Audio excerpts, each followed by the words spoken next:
and you're in the woods, I know they don't have like blood, but Bella would be eaten alive right now. Yeah, and not by the vampires. Good point. Maybe they're all just like friends with the mosquitoes. Maybe.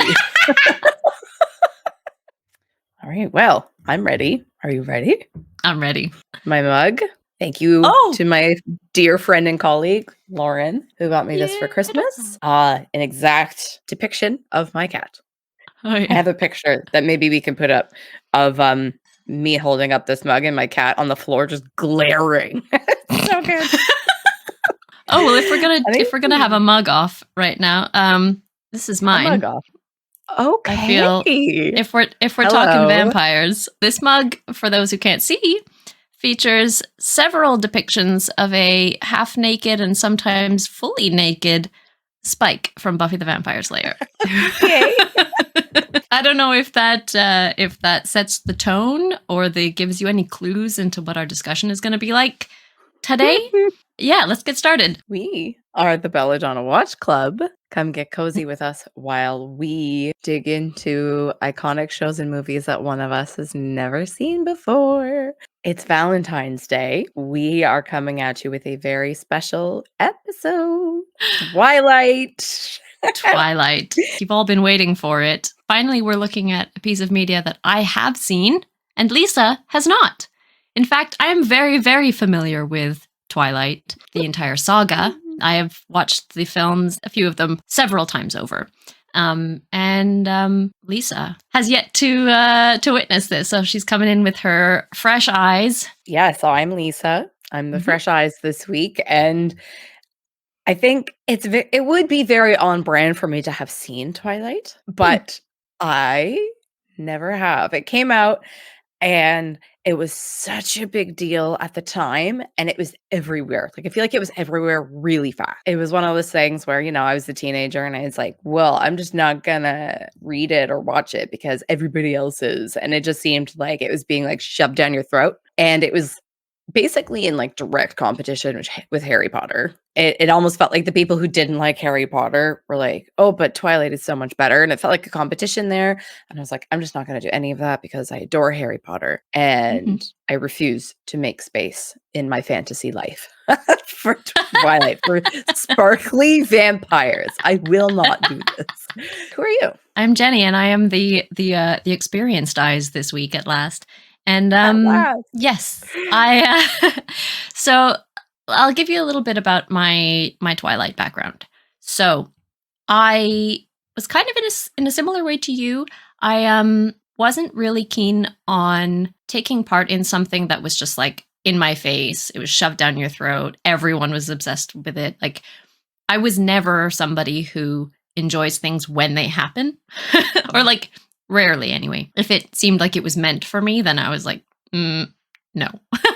A friend from high school actually gave me one of her copies of the first book, and I read it, didn't really enjoy it, but I knew that one of my very close friends would love it. So I suggested it to her. I was like, I will give you my copy of the book because it's been given to me. I won't read it again. Here, I'm sure you will love this. She said no. She's like, nah, it doesn't really seem that interesting, or like, no. Fast forward like 4 or 5 months later and the movie's coming out, and suddenly she comes to me with this brand new idea saying like, oh, so I've just bought all the Twilight books, or however many were out at that time, and she was obsessed with it, and I want to go see the movie, and I want to do this. Like, hello? Absolutely zero recognition that I had passed it along in the first place with the thought of her. So anyway, that's just a minor gripe I have with it. No, that's fair. But that's fair. I also really bothers me when that happens. But I do. Okay. In case anyone is wondering, I would not call myself a twihard. I enjoy this movie. I enjoy the second movie. I don't really like the later ones. I didn't much enjoy the books, but this and the second film have a special place in my heart, and I'll get into that a little bit later on, for not so much the story, but everything else about the films. So I'm not a huge fan. I'm not going to like run into battle for Twilight, but I do think it has for me anyway, some qualities. Which leads me to ask, of course, so what did you think? Jesus Christ. Okay, this is like the worst movie I have probably ever seen in my entire life. And I don't want to come in here and like completely dump on like people's favorite, but it is renowned for being horrible. So it's not like I'm taking something that is, has accolades. I am conscious of the fact that it is very popular and I don't want to Mhm. be too offensive. But when I say it's the worst movie I've ever seen in my life, there is no exaggeration there for me. So I first started watching it. So we just got back from holidays, super jet lagged. The idea of having to stay up like really late and watch this movie was not happening for me. So I had to watch it a little bit after work and then take a break and then watch the rest. So I watched the first 45 minutes and like nothing happened. And then I was dreading and like, why do I have to come back and watch the rest of this movie? What have I done? Oh, Why? no. Why do I have to do this? Um, I just like I'm dumbfounded at the acting and the script and the like I know that the book is better than the movie. Just that's how it always is. Oh, you're I'm shaking my head and mouthing. I no, no.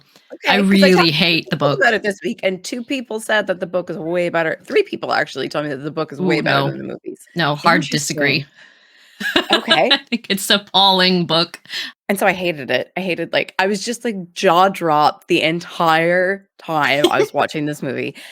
But then, the following day, I couldn't stop thinking about it. It just, like, wormed its way in, and it wasn't, like, me reeling over how bad it was. It also wasn't me thinking about how much I liked it. Like, it was none of that. But it was just, like, this presence in my brain.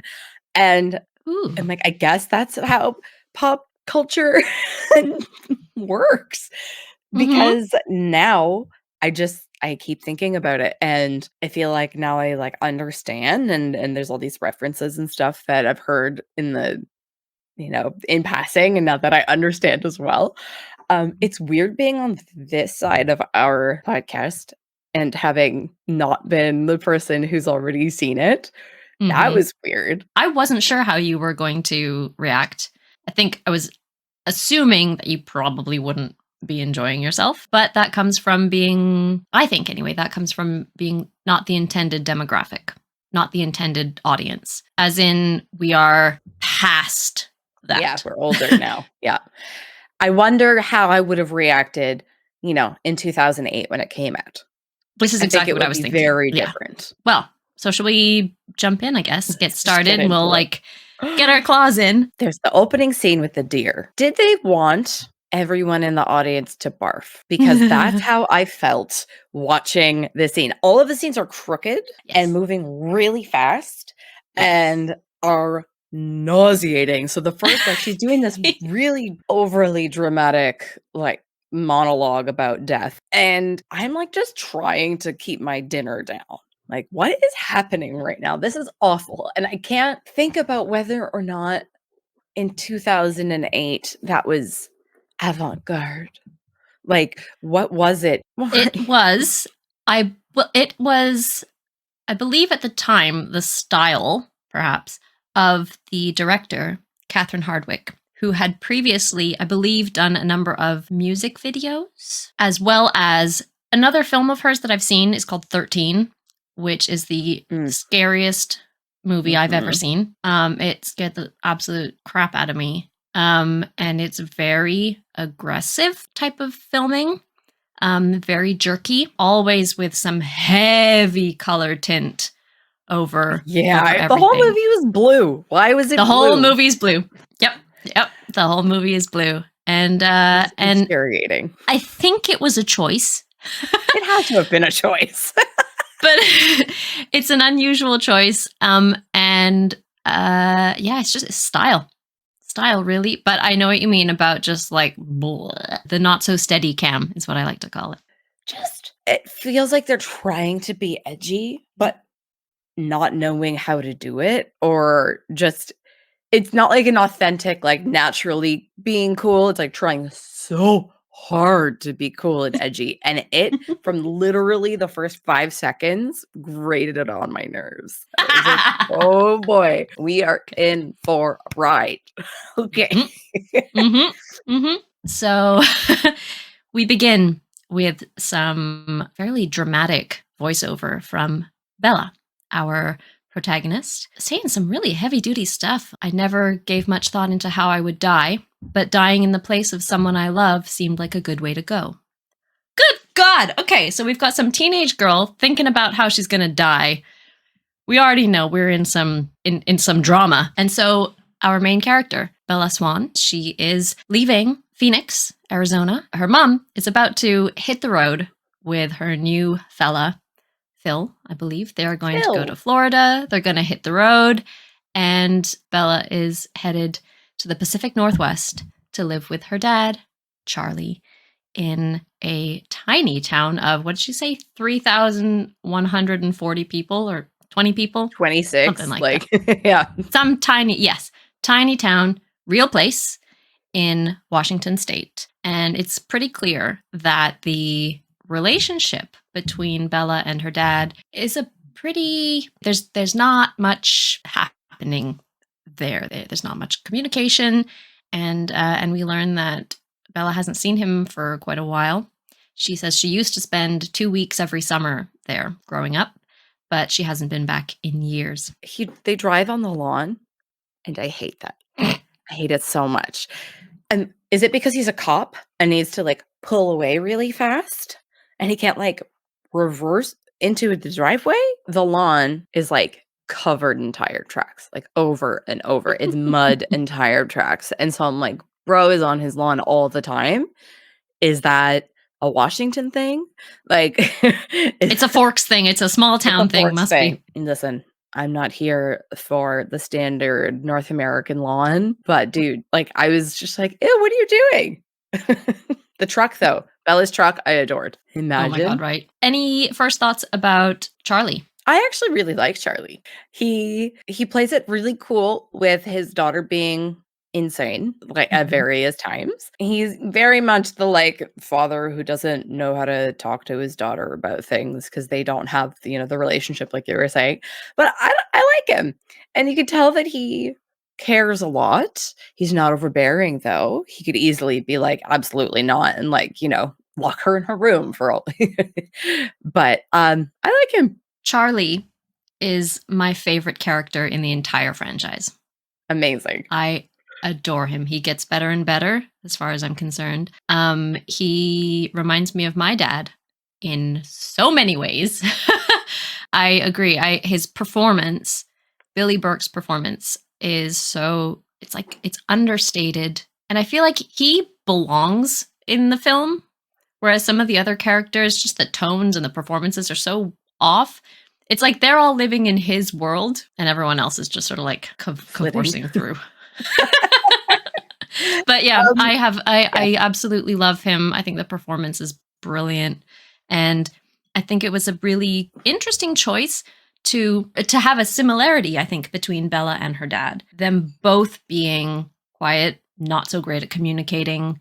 And they're the ones who are put together in the same house. And I think it's really charming to see the efforts that he does go to like make her comfortable, because it's not like this is a totally new place she's never been before. She's been to this house. And so her room, her bedroom where she's staying, it still has all of her old artwork, her old books, teddies. And he asked for help from the lady at the store to get like bed sheets and duvet cover and things. And like he's putting in effort to show that he cares about her, but it's not coming through in words because he doesn't use words.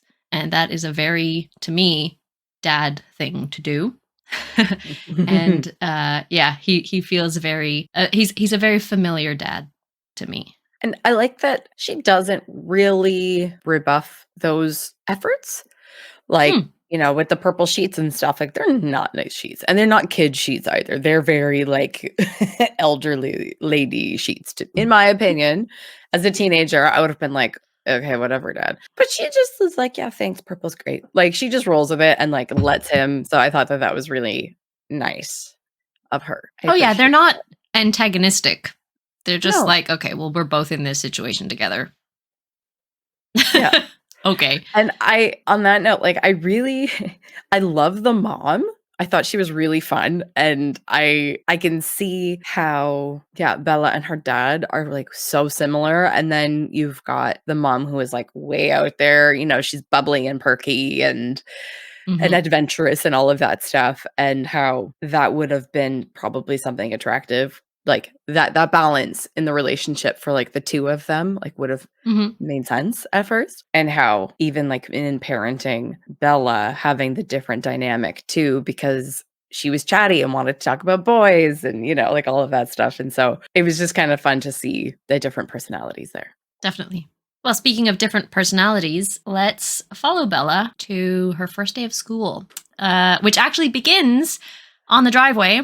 I think we meet a friend of Charlie's. What's his name? Billy. Oh, of course, Billy Black and his son Jacob. And we see Jacob! a whole new side of Charlie. All of a sudden, he's Oh my like goofing gosh. off, having a chat with his buddy, and Yeah, then they're, like, and here, playing on the road. yeah, yeah, kicking around. So we've got Billy Black in his wheelchair, who is just oozes personality and an interest, and just he's just such a cool guy. I think he unlike Charlie is sort of forthcoming and chatty and welcoming straight off the bat. By his side though is little Jacob. So, thoughts?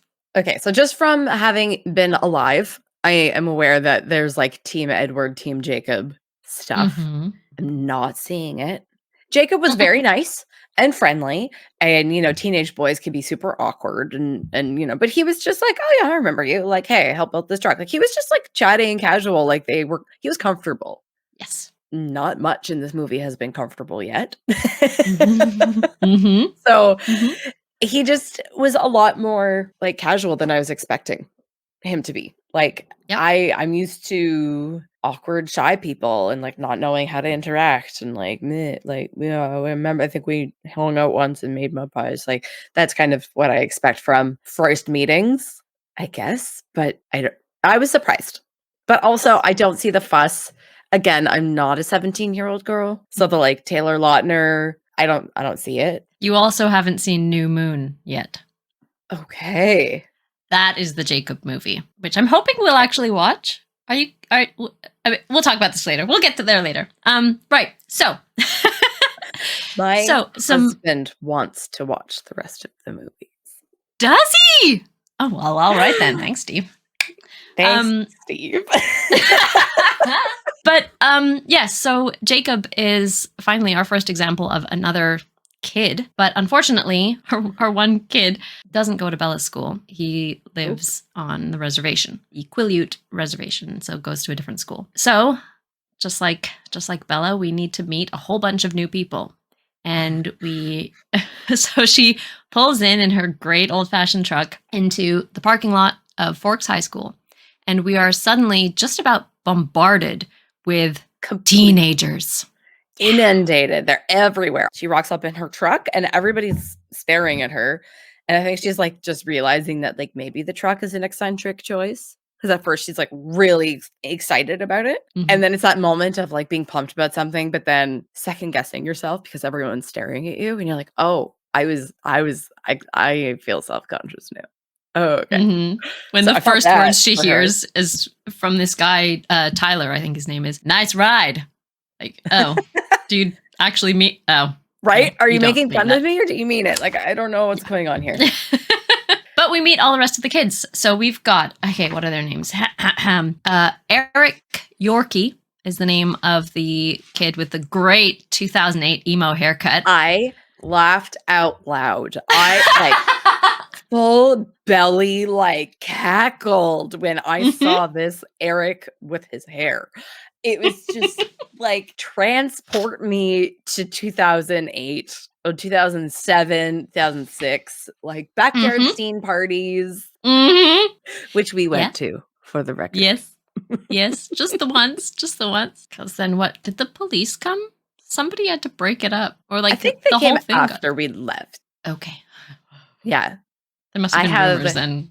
I've not been to a party that's been broken up by police while I was physically there. So unless you stayed and I left, but Oh, no. We went to Tim Hortons. how Canadian. We did. We also meet Mike Newton. We meet him by Bella, clumsy and awkward as she is, uncoordinated, whaps a volleyball into his head.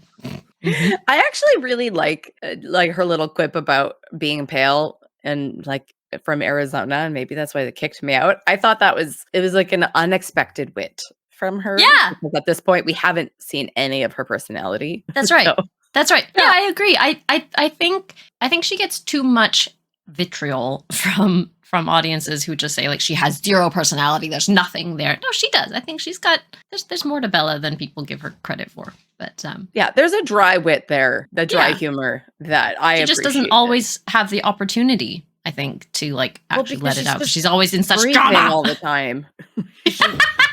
We also meet two awesome girls, Jessica Stanley and Angela Weber.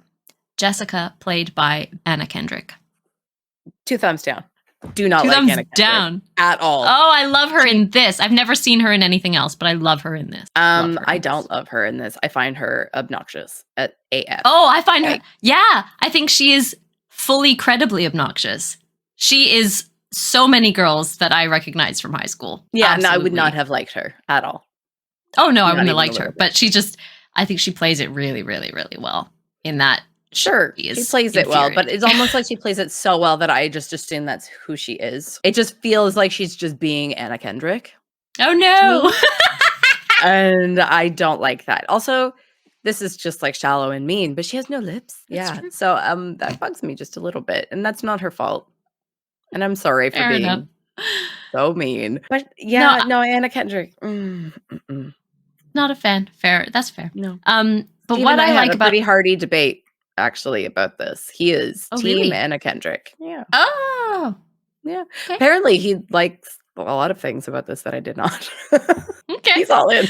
No, I like I really, really, really like all of the performances from all of the kids, let's quote kids, like all of the students, like the students, the gang of folks that Bella meets, because suddenly we have personalities and senses of humor and diversity, and just like they have their own like little relationships and backstories and things going on. But unfortunately, we get stuck in the story of the least interesting characters of the whole thing.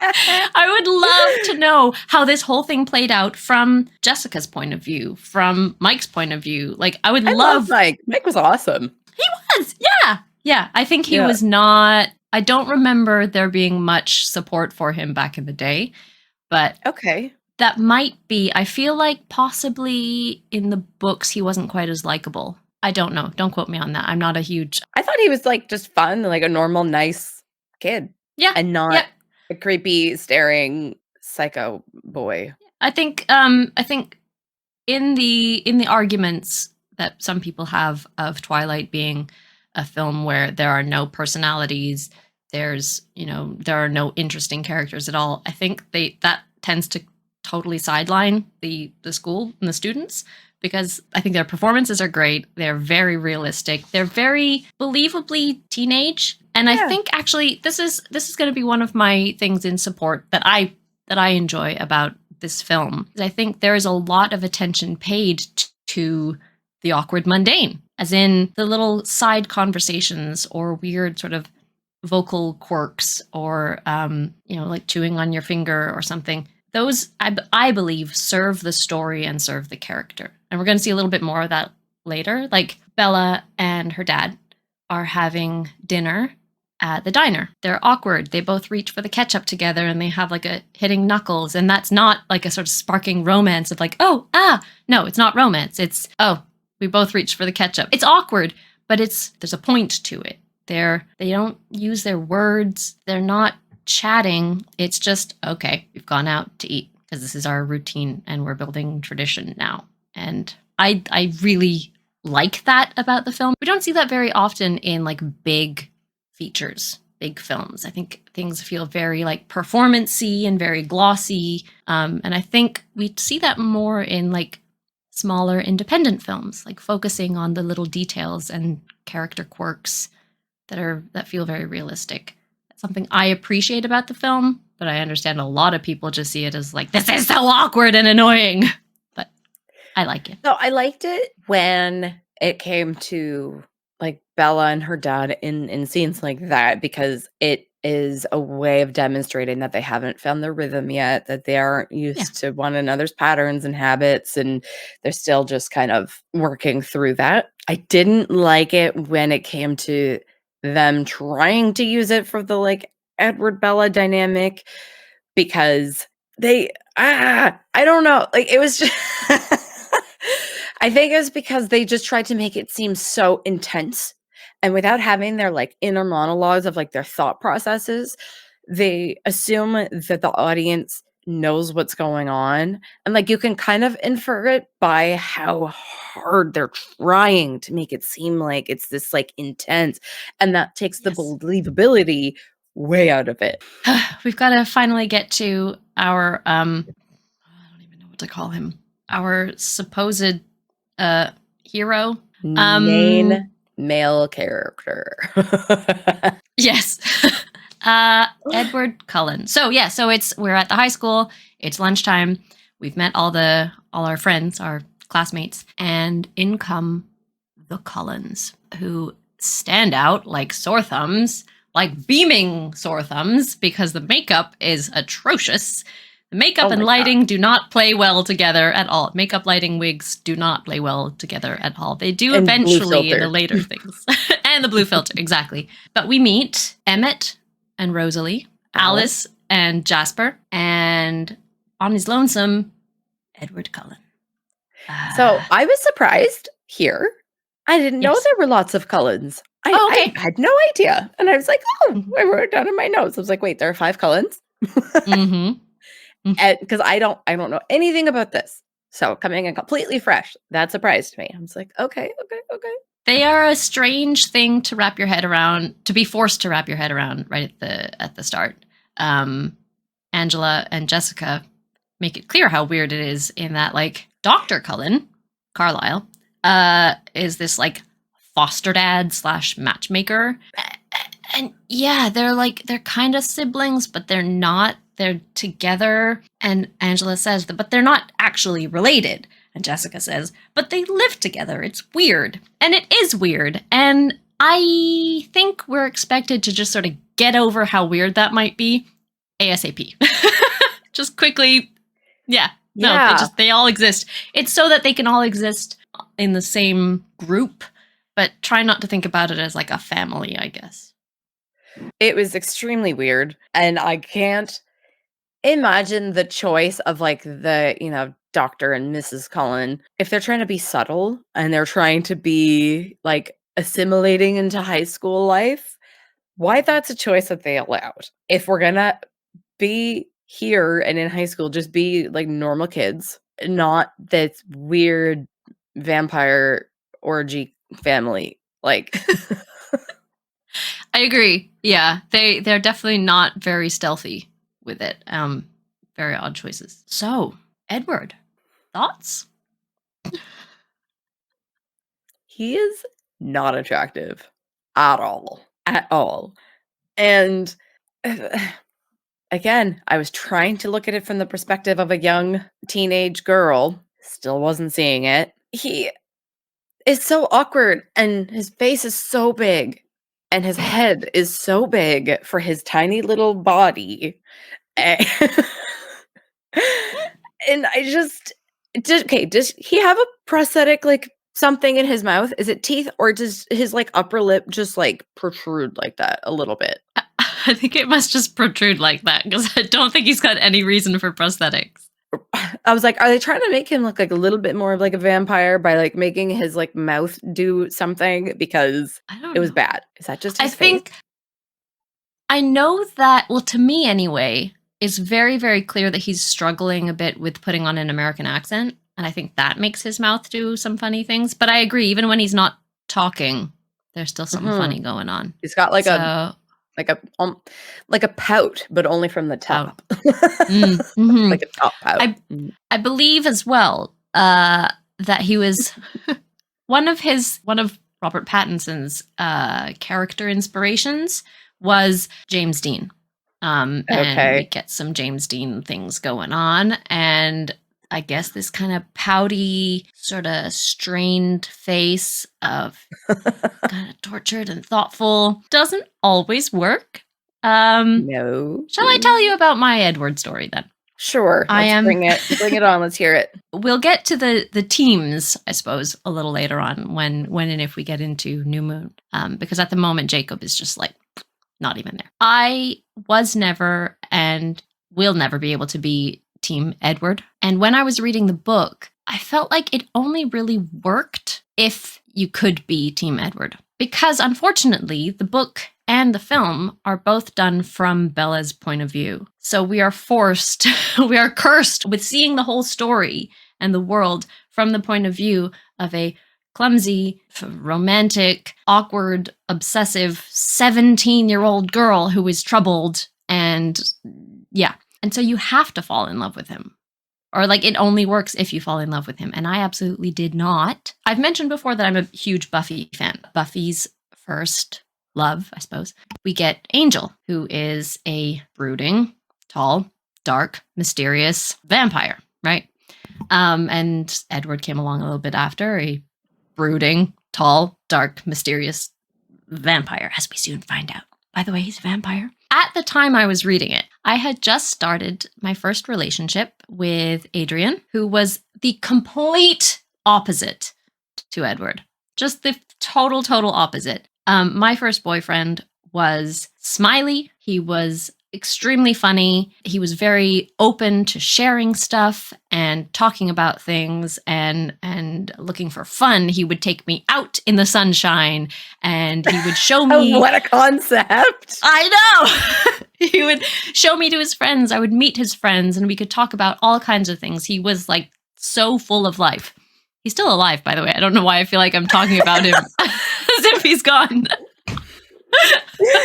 Rest in peace, that Adrian. Version, that time of your life is gone. That's gone. That's right. Yes. Yeah. So while I was reading the book, I was being expected to fall in love with Edward, but in real life, I had a much better relationship. So it really didn't work at all for me. And even still, I cannot do the mysterious, I'm hiding things away, I'm brooding, I'm so tortured soul thing. Absolutely not. I don't want to have to work to figure you out. If you're closed off, doesn't matter how attractive you are. If you're closed off and I have to make guesses about you and I have to put in effort, no, absolutely not. Nobody has time for that. I have major problems with Edward as being a love interest. Same as with Angel. Yeah. He is so full of secrets. Manipulative. Like he gaslights her? Absolutely. I've got written down at the bottom of my page, Gaslighting 101. Let's talk about the science class. I have some tips here, which unfortunately our listeners will not be able to see the glory of these scenes. Well, let's get into it.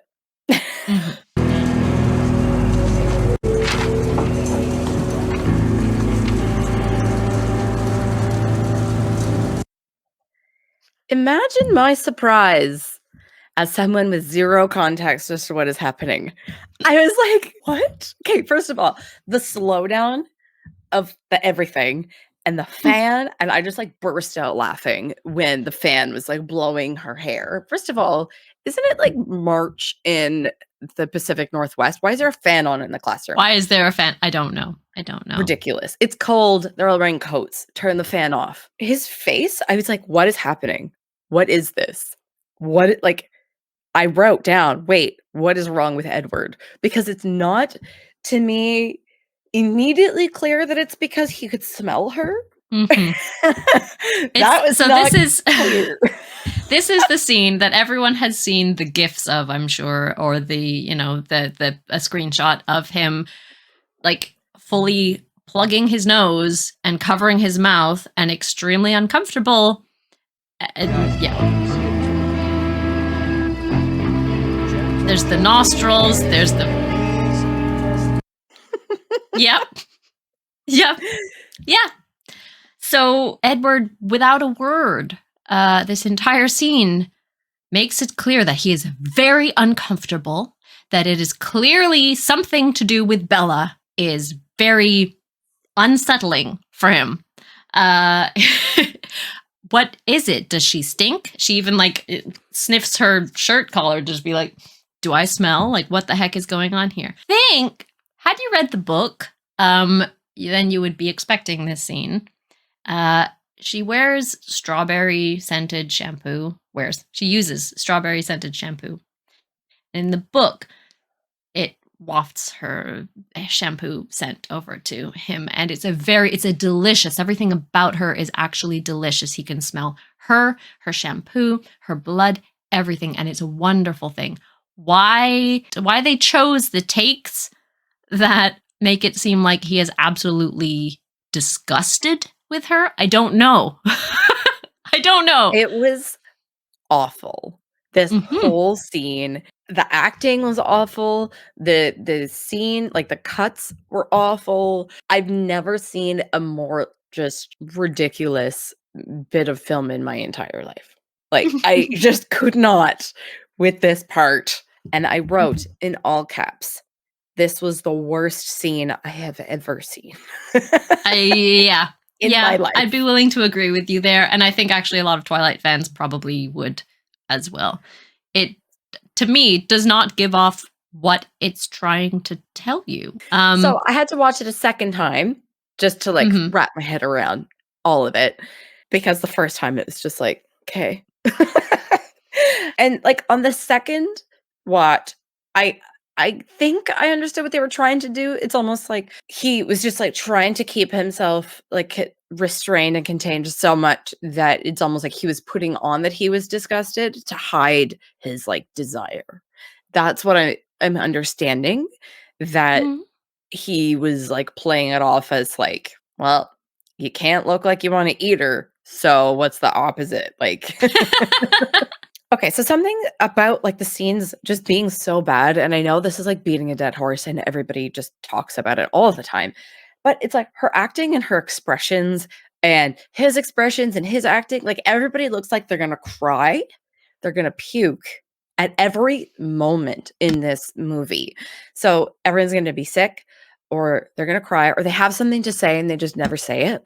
You're always just left being like, what? Yeah, I think that is something that comes along with there being such importance on supernatural effects in so much of the character performance and so much of the story, and the understory, I guess, has to do with stuff that's not being said and these supernatural things that we don't know about them yet. So on the surface, they just look like people are constipated or about to cry, or it's just strange. And I don't know how that could be made better and less laughable. But I mean, at the same time, I think it's kind of supposed to look strange. To Bella, it looks very strange. She is very, very confused and concerned, and what the heck is going on? And a lot of us in the audience, most of us in the audience, are going, what the heck is going on? This is weird. Let's stay out of it. Instead, she is far too intrigued. She's far too intrigued. She just wants to know. It drives me insane. Everything about her, the way that she's drawn to him and the way that she just won't leave him alone. It is red flag after red flag after red flag. She's still going for it. And it makes me so angry because it's not healthy. It's not safe. Bella, you're not making good choices.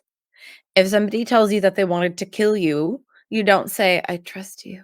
And then when they say don't, you don't say, I trust you. I've spent a lot of time trying to figure out why Bella is the way she is, and also why her choices may be or feel relatable to the audience that did go nuts for it. Because, okay, Twilight obviously was a sensation. And by the numbers, okay, so this film had a budget of $37 million, which is a lot of money, but not for a film For a like that. movie. That is a very small budget, especially when you consider the ones later in the saga had budgets of more than $100 million, and they are my least favorite. But anyway, that aside, Twilight made back its budget on the first day. Oh my god!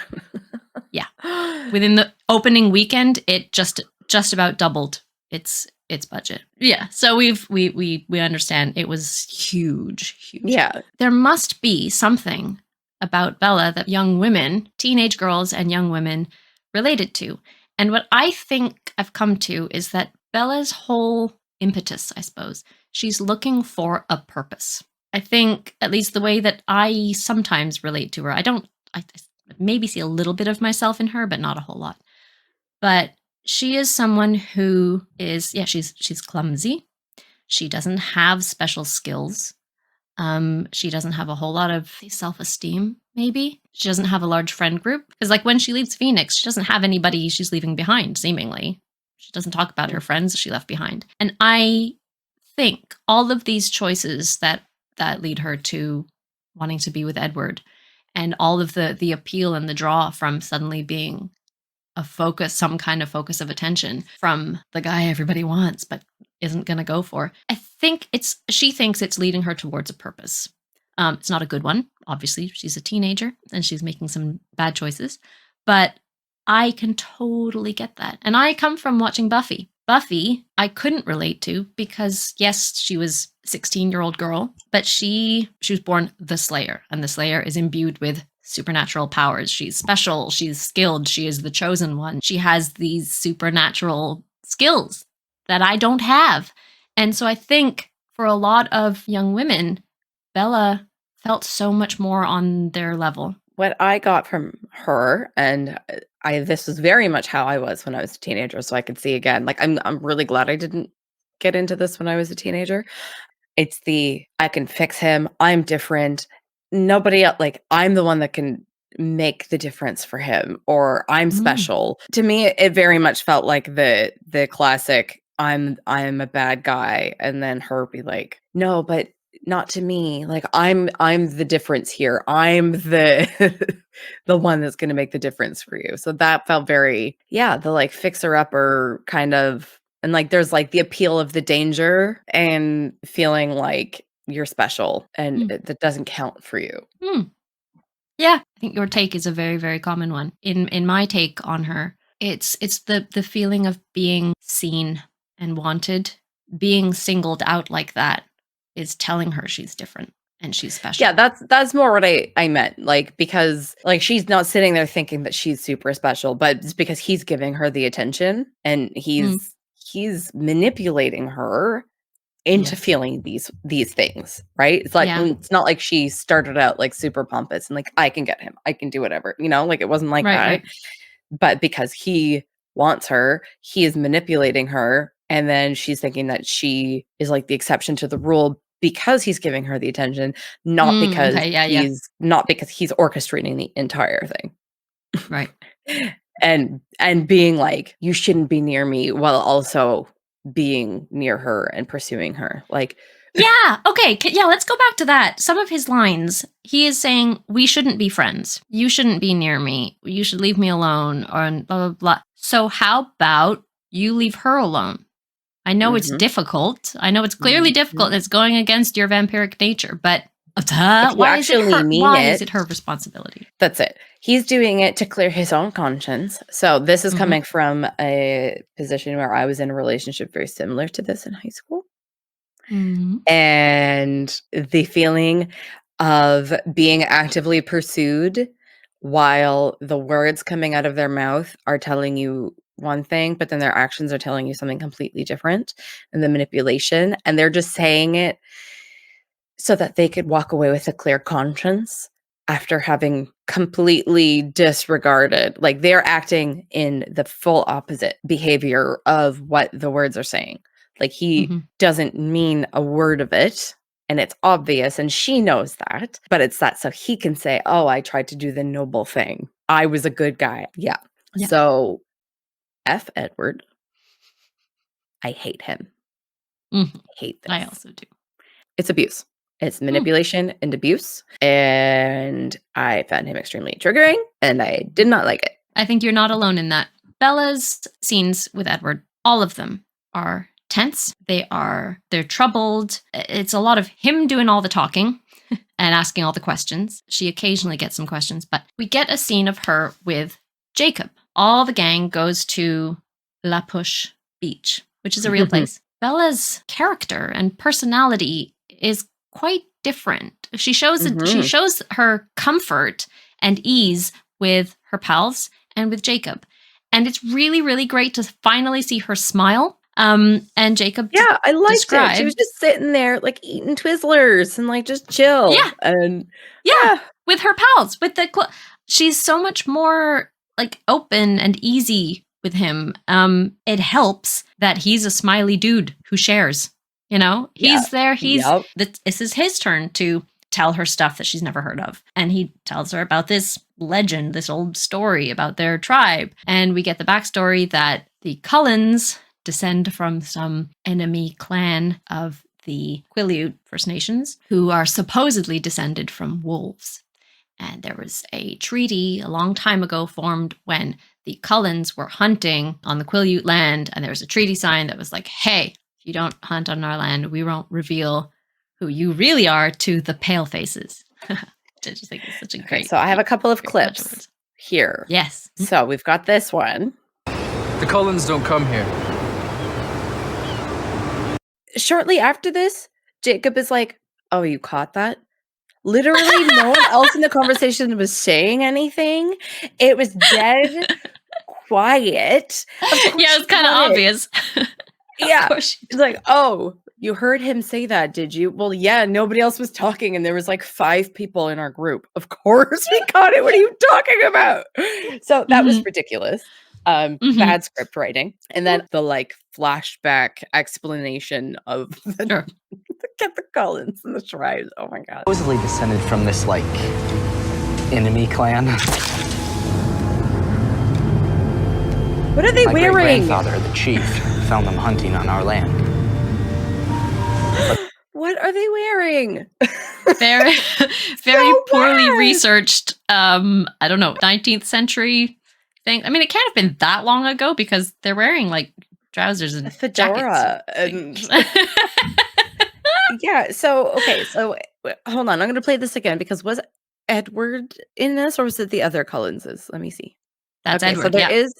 Okay. So if he was only turned in like 18 or 1918 or whatever it was, then this is post 1918. This legend. Okay. Right. Yes. Makes sense. So it's not really that long ago, is it?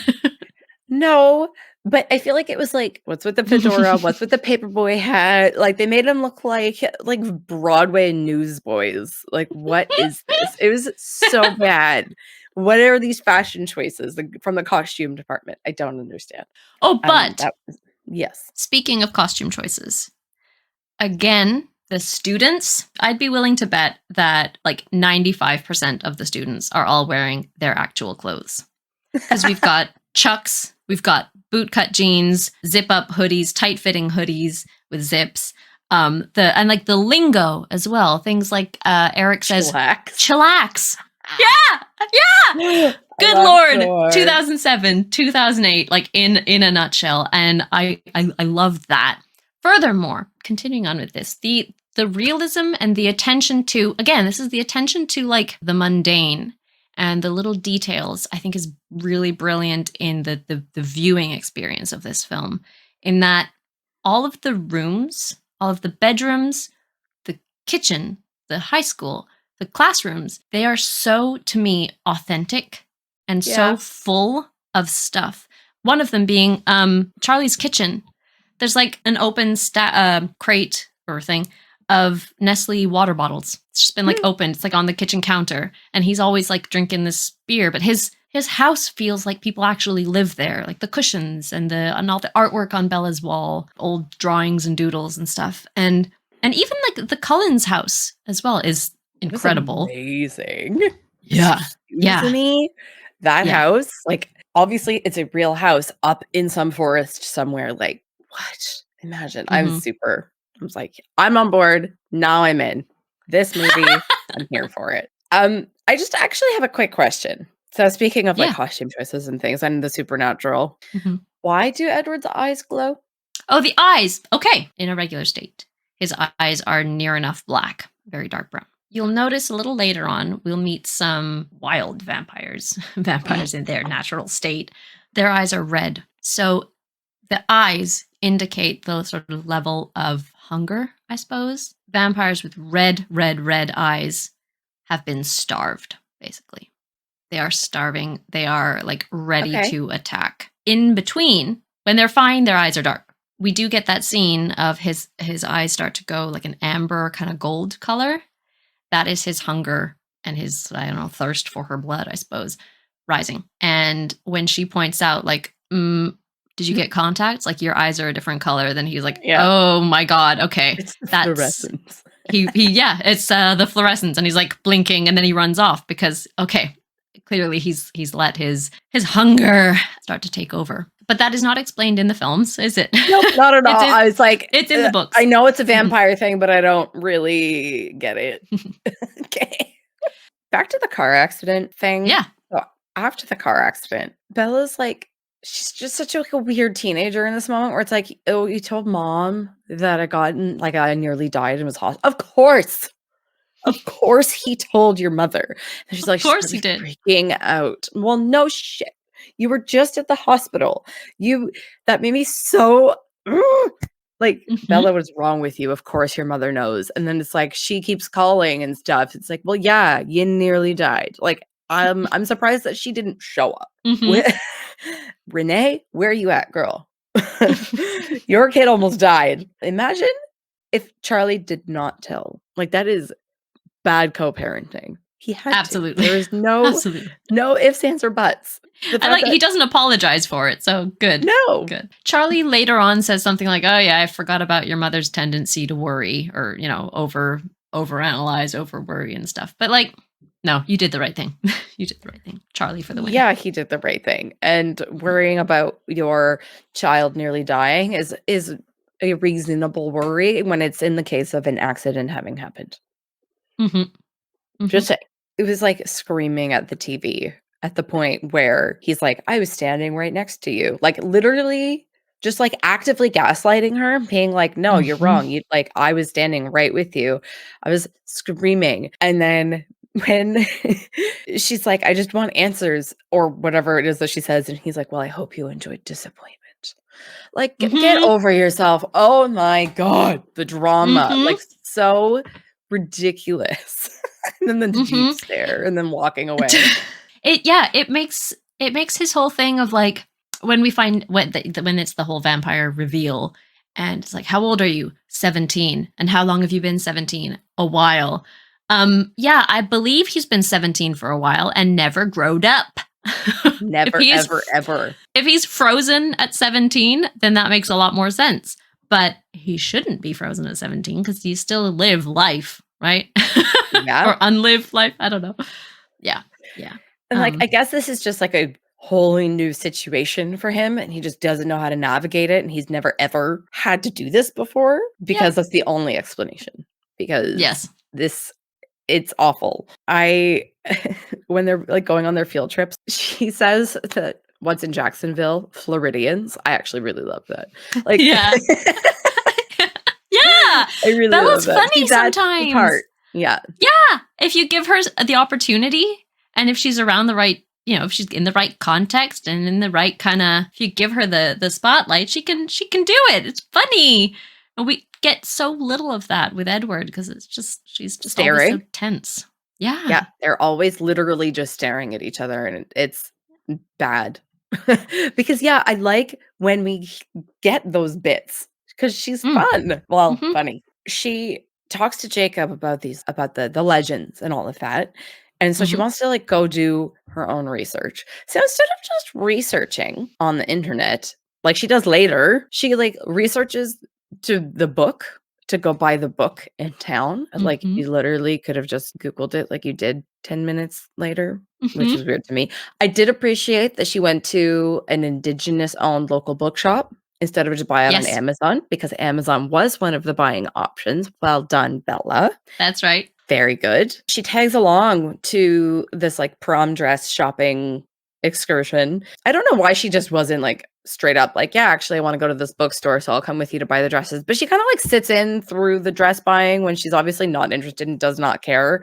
And then Mhm. eventually says that she wants to go to the bookstore. Like, just be honest, dude. Like, don't. Mhm. They're calling you out on it. They're saying you don't seem like you're having fun. And she only was interested in going with them when she found out what city or town it was that they were going to visit. So don't play. Don't do that. So she goes, she buys this book and then gets like attacked by this group of men. It's not full on attack, but it's close because she gets saved by Edward. But it's one of those feelings like I was scared. I felt scared because I've like been there. We've all like had a moment like that, I'm sure, as women, where you're put in a position or a situation by one or more men where they're ultimately like, I didn't do anything. I didn't I actually didn't do touch her. anything. I didn't touch Yeah. her. But it's like you were scary, you're intimidating, you don't know what's gonna happen next. And like I know it's intentionally meant to be like assaulty and because that's what it was, but it just made me think of all the times that they would just use the excuse of like, well, nothing actually happened, so I didn't do anything wrong. Like, ugh, just made Mhm. my skin crawl because it was so realistic Mhm. and scary. It was really scary to me. Like the whole movie, out of the whole movie, that's like one of the only times that I felt like very relatable. Yeah, and I think this is where, for me, it really, really hits that this whole thing is a fantasy story for so many people. For young women, when you are in that situation, what do you fantasize? Like fantasy scenario could be like, actually, hey, I'm actually Buffy the Vampire Slayer, and I can fend off all these guys and knock them all out. That's my fantasy. Or some person swoops in their Volvo, and just it knocks them all out of the way and comes to your rescue. He's not on a white steed; he's in a silver Volvo. But it's the rescue fantasy scenario, and I But, like, he's also, like, stalking her because she's like, "Did you yes, of follow course, me?" yeah. And he's like, "Well, I feel very protective of you." And it's like, "But why?" First of all, they've not had any conversations other No. than like, there's been no relationship building here whatsoever. And he's like, "I Hmm. feel very protective of you." And she's like, "Cool. A dangerous guy just saved me from a bunch of dangerous guys. Like, Hmm. what is happening right now?" The fact that, yes, he saved her from a dangerous situation, but while being equally dangerous. Like, Equally the dangerous, yes. Yeah, where is she going towards? Where is he driving her to? And then yeah, he's seemingly being, very thoughtful and saying like, "Oh, I should take her to dinner. She should eat something." And her friends are all like, "Yeah, okay, I guess so." No. No.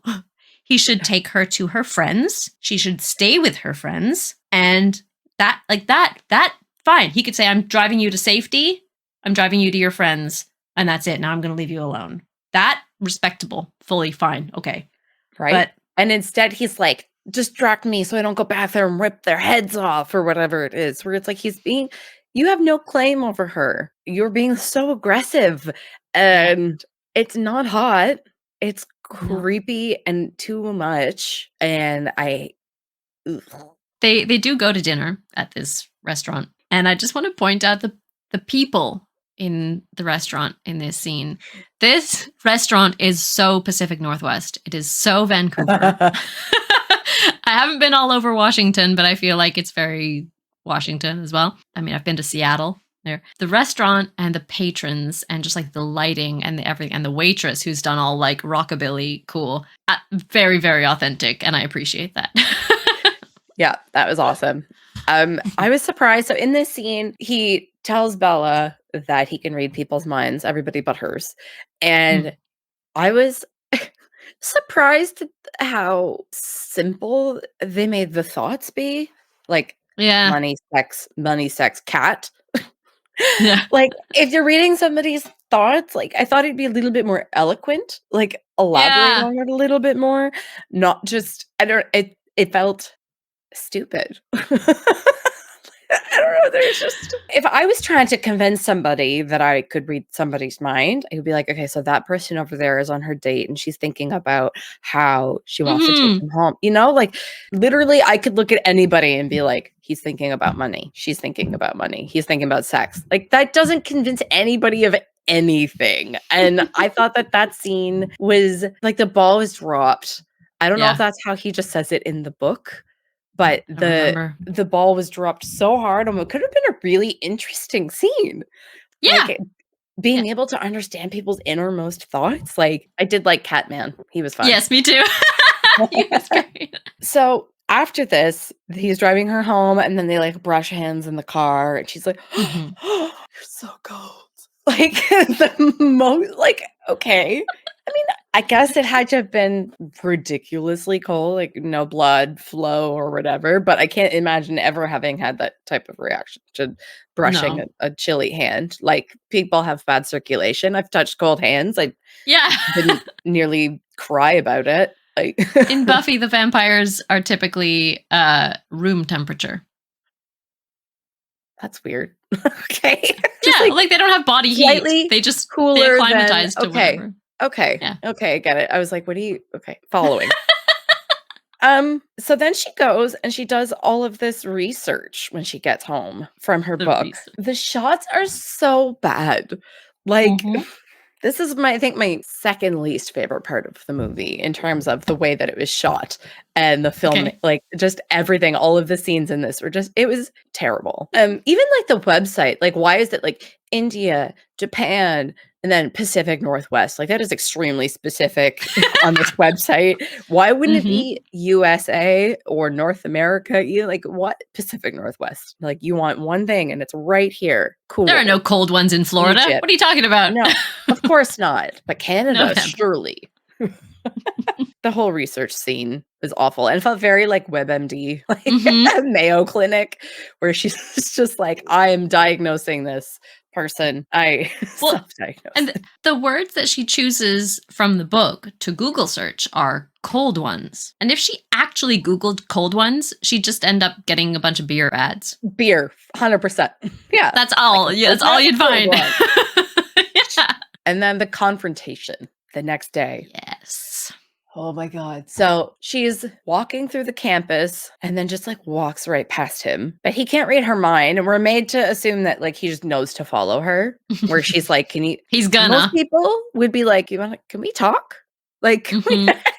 she just walks away. Another cinematic choice that they made here that got under my skin was so it's like super slow-mo and everything is like the dramatic and whatever. And then it just stops and they're walking normally. Yep. Like, it just don't- pulls you way out of the fantasy and like the drama and the buildup and everything because then it's just like, yeah, all right, off they went. Mhm. What's that? This is where we're at like peak music video effects, I think. So with like Yeah. inconsistent and heavy use of slow-mo, quite unsettling. And these angles in the woods, and we're like sweeping through mid-conversation. We could have close-ups of their face, or we could have like a shot of both of them in, but no, it's this way. Oh my And God. then It was then we're awful. far away and we're watching through the trees. Like, how did they film this? Did they I like was attach it wondering to that. a bird or like a squirrel or something? Like, what is going on? I just A imagine squirrel with a the two GoPro. actors.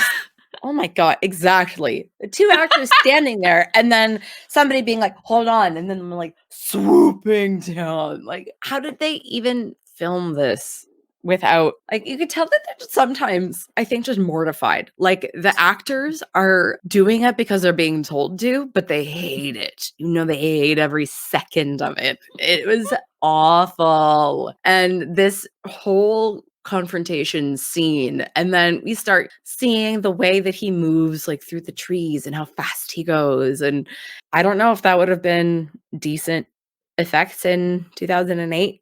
Wasn't. Okay. It wasn't. Good. It's good to know. It's always been, as far as I understand and as far as I remember, it's always been point of Terrible? contention. Okay, cool. The fact that she goes like, "You won't hurt me," and then he grabs her arm and like wrenches her through the forest, and I'm like, that would hurt.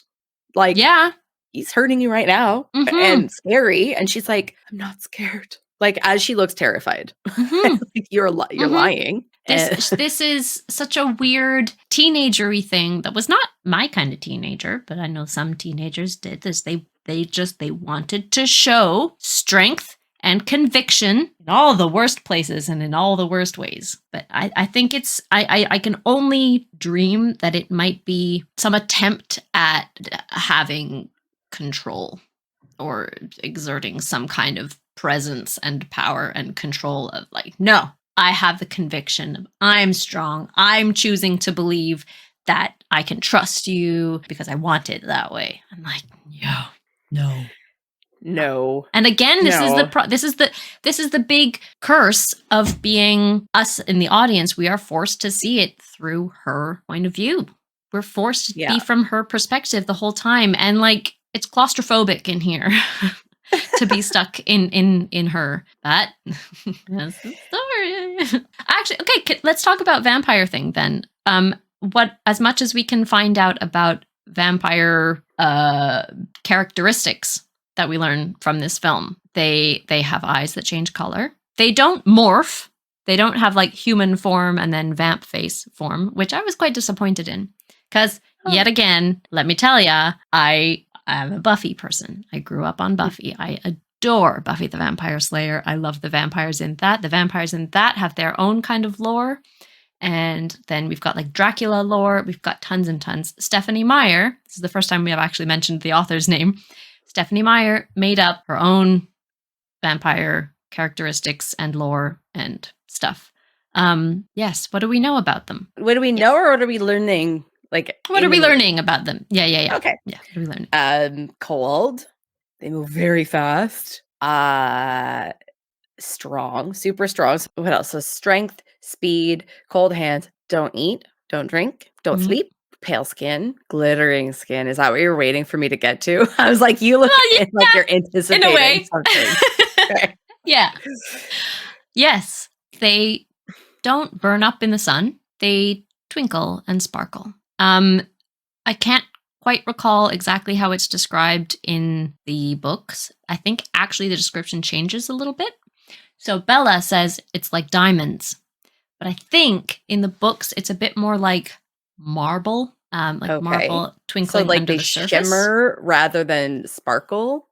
Yes, yeah. I think they're not so much glittery, but they're more. They do kind of. There's like a glimmer from under the surface, something kind of like that. And Edward tells us all about this, and he has this whole demonstration of his speed, his strength, his everything. He can read minds. Alice can see the future, apparently, and eventually we find out that different vampires have different sort of special skills, I guess. So he shows us all of these like things that make him monstrous and dangerous and unusual and supernatural. But we don't ever find out his weaknesses. And I think that would have been really good for him to tell us. I mean, I guess it's not really a Predator thing to do, but we don't find out how to kill a vampire. In the classic, Other than this like 4-second breaking of the neck and then tearing them to pieces. Like, why was James that?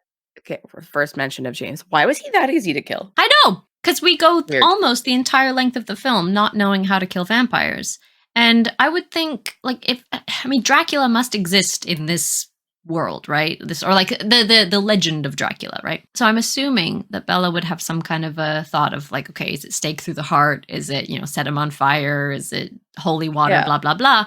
But we never talk about how do you kill a vampire. Maybe they do in the books. I don't know. But again, we're just talking about the film. And we don't find out you until don't know the if end. they actually discuss it in the book. I don't remember. I don't Oh, okay. remember.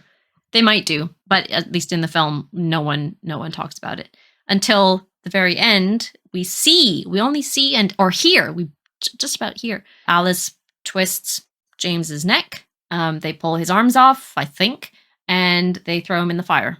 So fire is one way to kill them. But what about stake through the heart? What about holy water? Is that going to damage them? I don't know.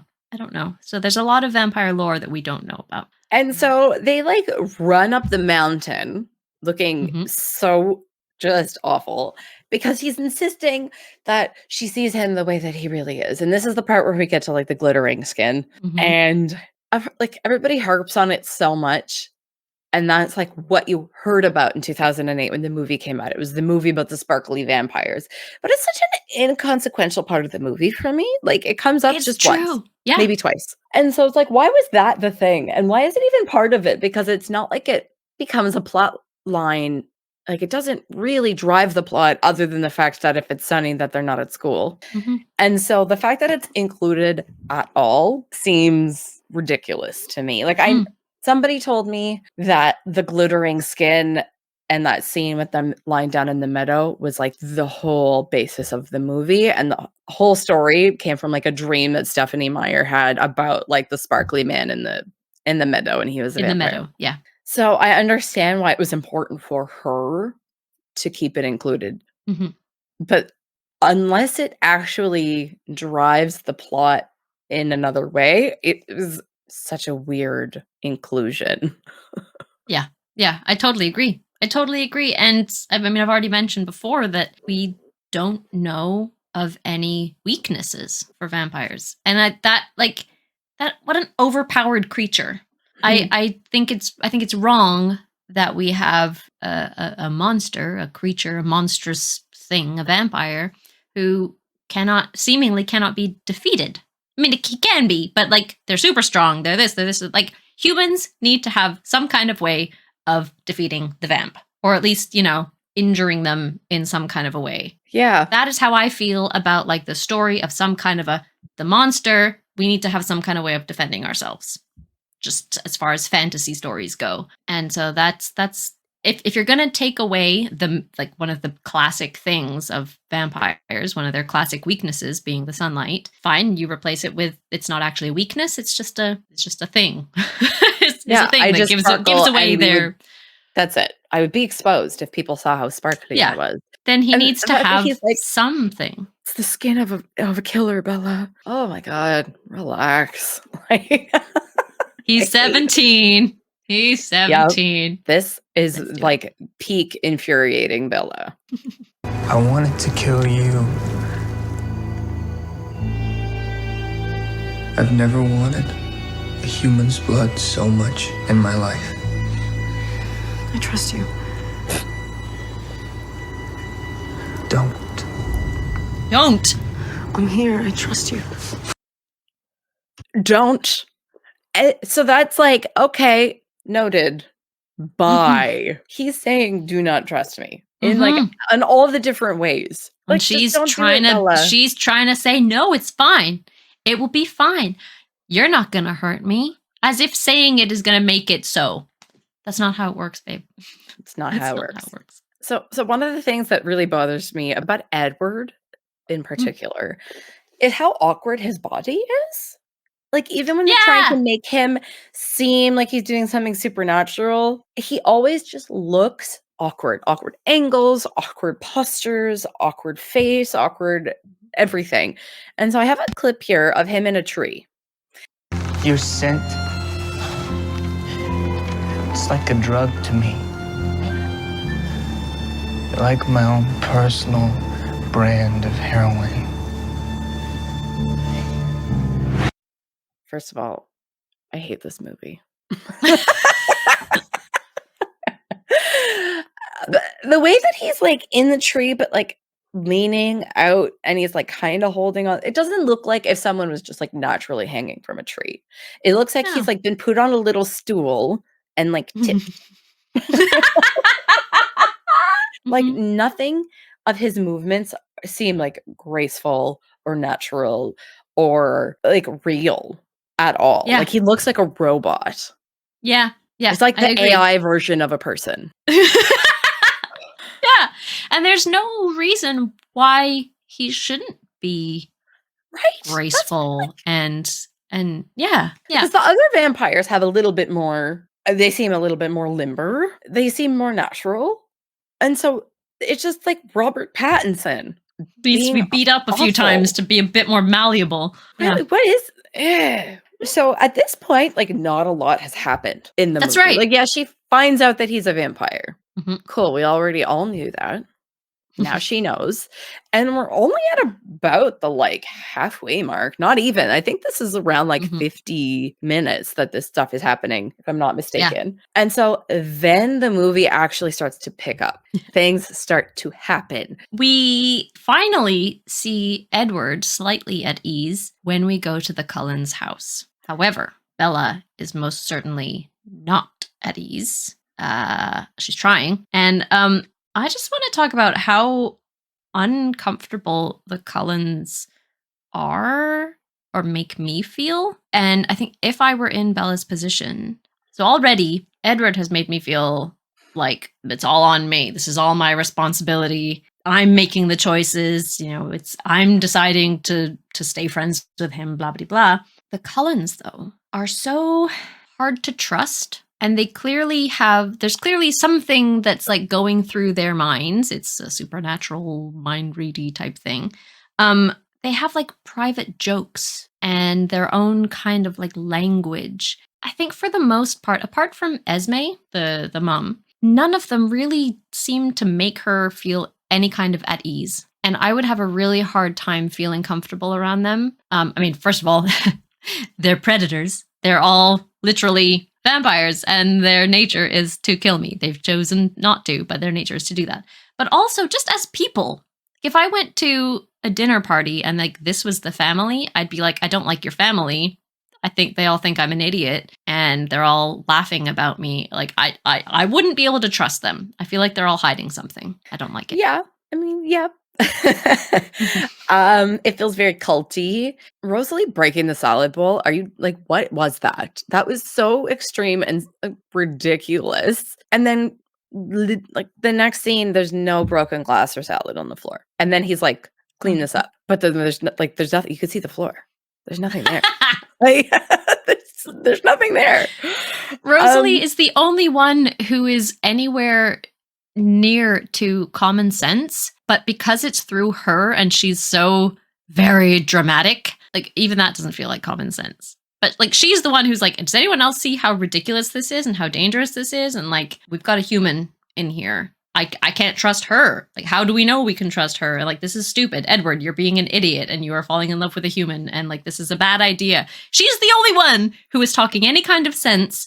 And she's talking about the treaty and the whatever. And like Bella could easily go and reveal to the rest of the humans who we are and break our cover and blah, blah, blah, blah, blah. But because she's so bull breaky about it, she just comes off as absolutely ridiculous. But like, she's the only one talking any truth. It's true. I love Edward's room.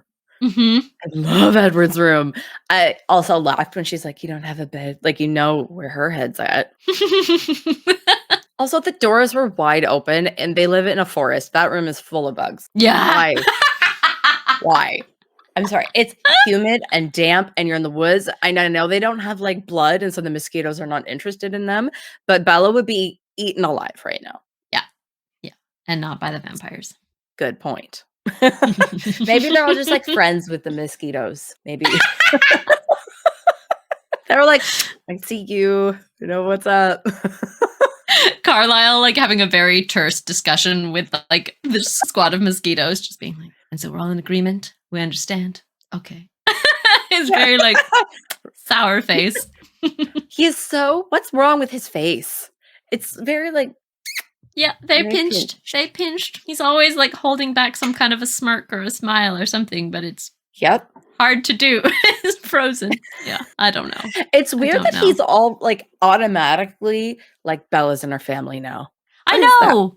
Why is he so on board after all the lengths that he takes to keep his family safe? And after the literal hundreds of years that he's like been building his foster family. And Edward's like, so I brought this girl out for mushroom ravioli yesterday. Can she come over? Like, and they're like, yeah, it's fine. Like you said, like Rosalie is the only one who's like, are we not seeing the problem here? Like, I'm surprised at how welcoming they all are. Other than that, they're like making her dinner, which I thought was extremely cute. And like Esme is just like so pumped. And I think she's very cute too. And it was very sweet. I liked her. I like that as a whole, the Cullens really do go against the monster type of vampire idea that we have, and especially the one that Edward has just been describing. And then we actually go there and they're like, welcome into our home, welcome into our this, we're gonna make you dinner, we're gonna be like, hey, we're gonna put the kitchen to use for the first time, ha ha ha ha. They're all like jovial and not at all Dracula types. However, as I mentioned, they seem to have some kind of a private joke inner line thing, which would make me really, really uncomfortable. So yeah, through the open doors, they go like scampering up a tree. When he says like, hold on, spider monkey, what was that line? Where did it come from? It's terrible. It's terrible. Like, what is this sudden mention of monkeys? Why didn't he just say, hold on tight, hold on, Bella? Yeah. Like, this is him. Well, this is him in his different environment. You know, he's at home. He's like, all right, well, now I can actually show off what I'm like. And if you're seeing as you're into it, let me show you. And now I'm going to be kind of cool. So here comes the James Dean sort of thing. So I'm going to give you a nickname now. We're going to have a fun time rather than like intimidate you. But it is bad. It does not land. No. Yeah, it did not land. I was pretty gutted that they did not kiss in the tree. Oh, yeah. I think a pretty cool first kiss place would be the top of a tree. Yeah. After being like whisked away by a vampire. Oh, if you're gonna have a first kiss somewhere, like that's the place. They're always so close. Like when she confronts him and they're talking about like, hey, I really wanted to eat you. And he like puts his hands on either side of her on the rock and stuff. Like they've had so many moments of very close proximity that I'm like, wait, why haven't they kissed yet? I think the tree was a missed opportunity for her. I would have just gone for it.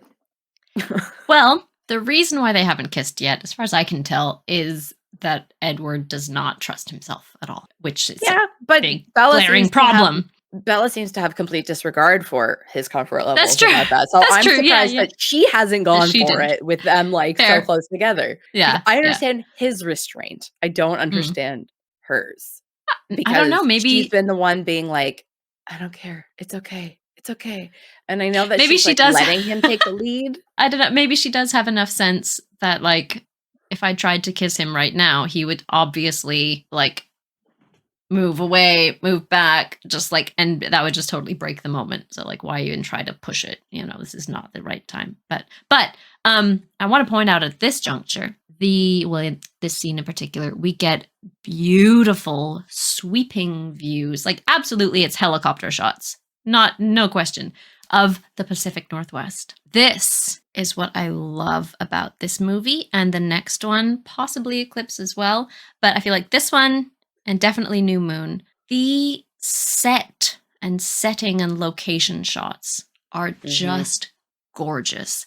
And I have often said, since I first saw the film, I would love I used to call it a cinematographer's cut of the film, where we have all of the wilderness shots, the overhead shots, the score. The music is kind of dated in this one. It feels a bit meh, but I don't love Onward, really great. New Moon Onward. The score, the soundtrack, the atmosphere and environment shots. If I could have an entire film of just that, so take out all of the scenes of plot, and I would love this movie.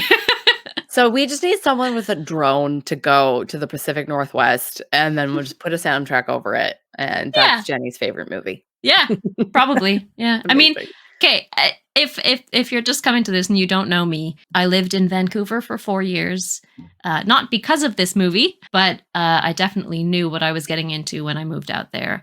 And I visited Vancouver Island several times, and it is stunning. So I am one of those people who just like lives for the old wood forests and the ancient groves and the super tall trees and the lakes and the cold and like the driftwood beaches and the rock beaches and things like, yes. After this like date thing, Bella's at home. She's on the phone with her mom, and her mom, being intuitive mom type, realizes that Bella's got a boy on the mind, and so she wants to talk to her about it. And then suddenly, Edward's in her room, so she hangs up the phone, and then they finally have their first kiss. So okay, I'm all about like the tension and the buildup and everything, but this actually is too long. Like at the point where he says, "Don't move," that should have been the kiss. Because at first he was like, he goes in for it. Everyone knows it's going to happen. And then he says, "Don't move."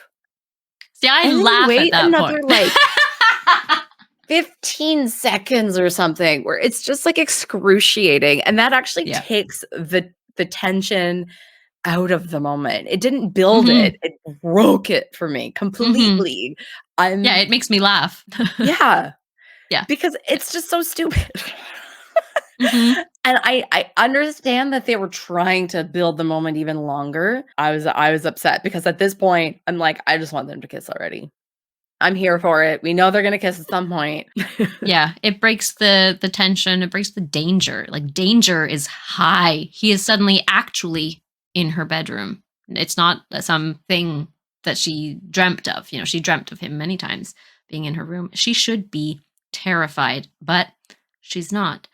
Here's some more detail in her bedroom. I like her iPod on her bedside table. It is so 2007, 2008. There's her little pink iPod right over there. It was so charming to me. Edward, thankfully, well, they do kiss at last, and it's a very, very lippy kiss.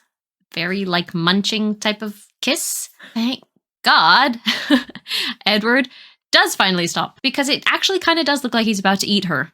And he flings himself across the room back into the wall. He should have, at that point, said, no, I can't do this, and then hop out the window. That would be great, but he doesn't. He sticks around. No, because she asks him so nicely. She's like, just don't. But they chat through the night. So if he is going to stick around, at least, clearly now they're having some conversation that looks easy. They're, Now they finally look a little bit more comfortable in each other's presence, and they're just talking about whatever. Like, it's not important what they're talking about because it's just regular, just chit chat, which is great.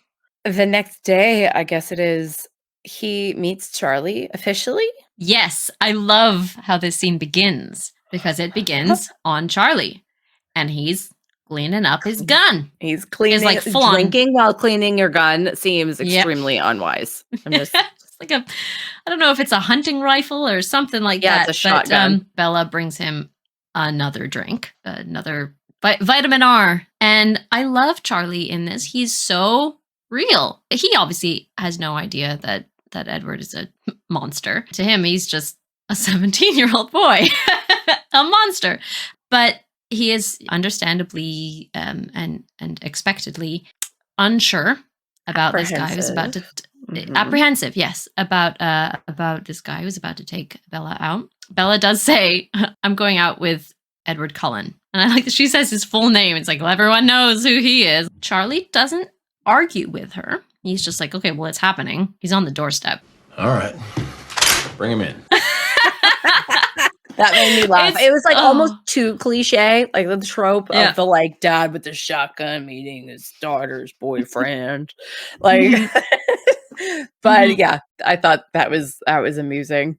And I like that. Yeah, like you said, like he doesn't have strong opinions about it, but he's very cautious about the whole thing.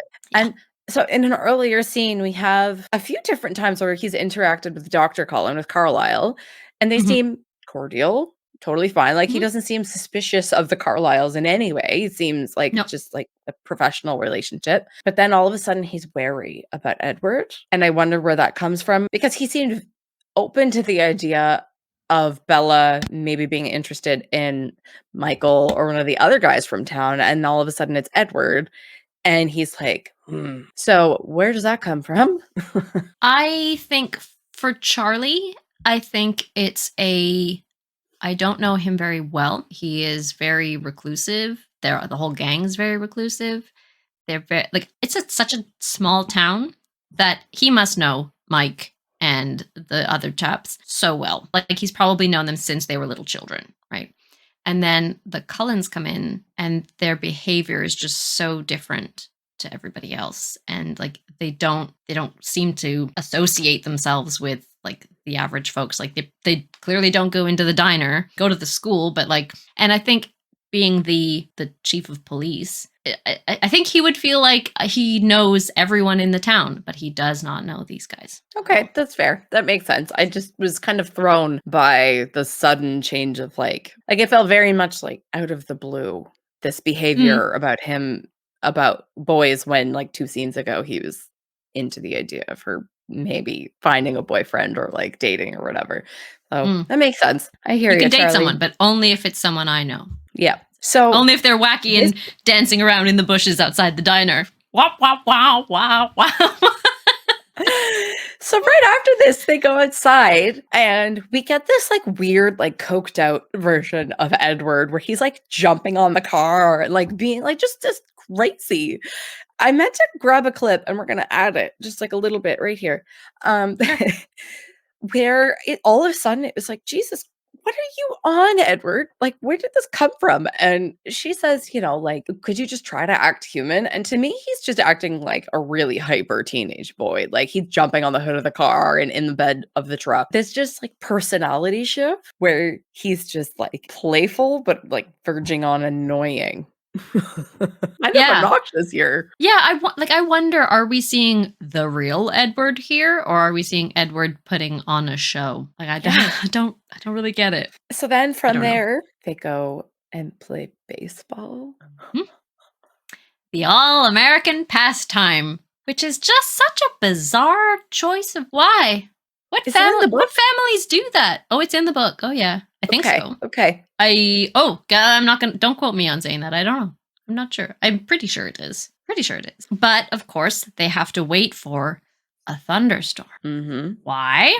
Well, because they basically crack the clouds open with their bats and batting and playing and smashing into each other because they are supernatural monstrous creatures. There we go. Can we talk about how Alice pitches, please? That was horrible. It's one thing if you do it like for Flourish once, but literally every single time she pitches, the leg comes up. How many times do you think she had to do that? Poor girl. I'm not sure. I'm willing to almost bet that she did it once and they used the same take over and over. Oh my God. I hope for her sake she did, because that was terrible. That was just...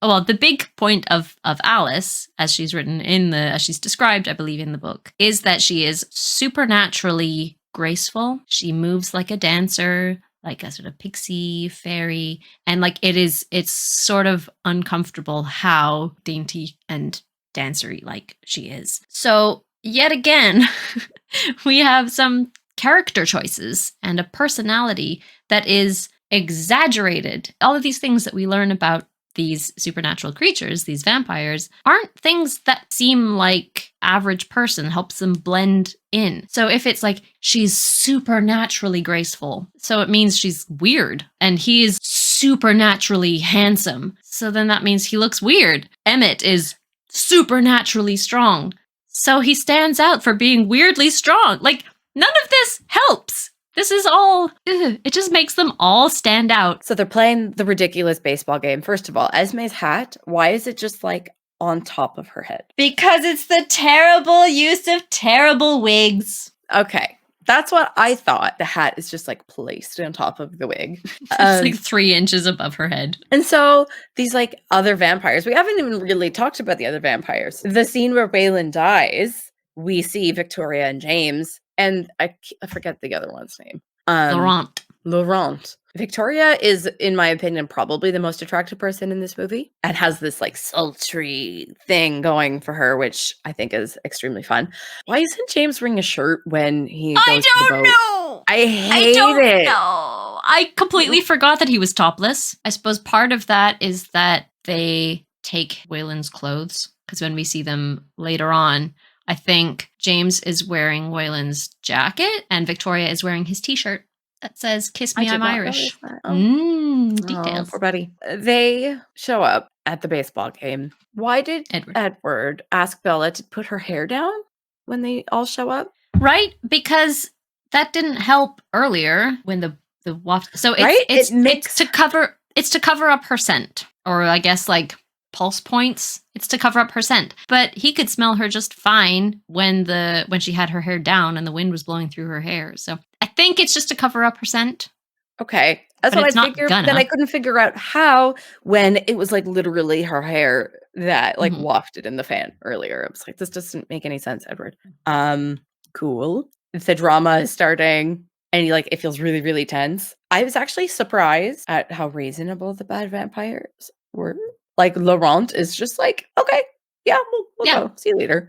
Like Mhm. and every turn I was surprised at Laurent for that. I'm like, oh, you're supposed to He's an interesting the one. band of villains. I don't see enough. I haven't looked, but I don't see enough discourse about him in the fandom. But I'm hoping if anyone has some, articles or essays written about as like a character profile or something of Laurent, because he's a very interesting character. We haven't seen the last of him, by the way. Okay, good to know. Because I really like him actually. Yeah. Like he was running with maybe a bit of a rough crowd, but he's like, Mhm. okay, I can see that there's trouble brewing, so we're just gonna go. But then James gets a whiff of Bella, and he's like, "You brought a snack," which I feel like is basically what I said, like in our Gilmore Girls episodes, what Luke would say to Lorelai or something. Like, you are a snack. I need to at this point. There's a thing. I don't know if people still do it in TV and movies, but this whole thing of doing kind of like a sort of snake neck thing when they're trying to be intimidating and frightening, but they'll do like a head turn, but they'll do like James did a it snake so neck much. thing, and it's Ugh. always like their head is never upright. Like upright standing straight, you can be Mhm. imposing, but then as soon as you turn your head and it's hey, like you just look like you broke your neck. And it happens in Buffy. It happens in so many like supernatural kind of like, I'm the villain and I'm trying to make you uncomfortable. Well, you are, but not in the way you think. Like, I You hate it just so look like much. you're having a medical emergency. But yes, I think it's overdone. And as a performer myself, I say no. I say no more. Let's stop doing this. Let's find other ways to be intimidating.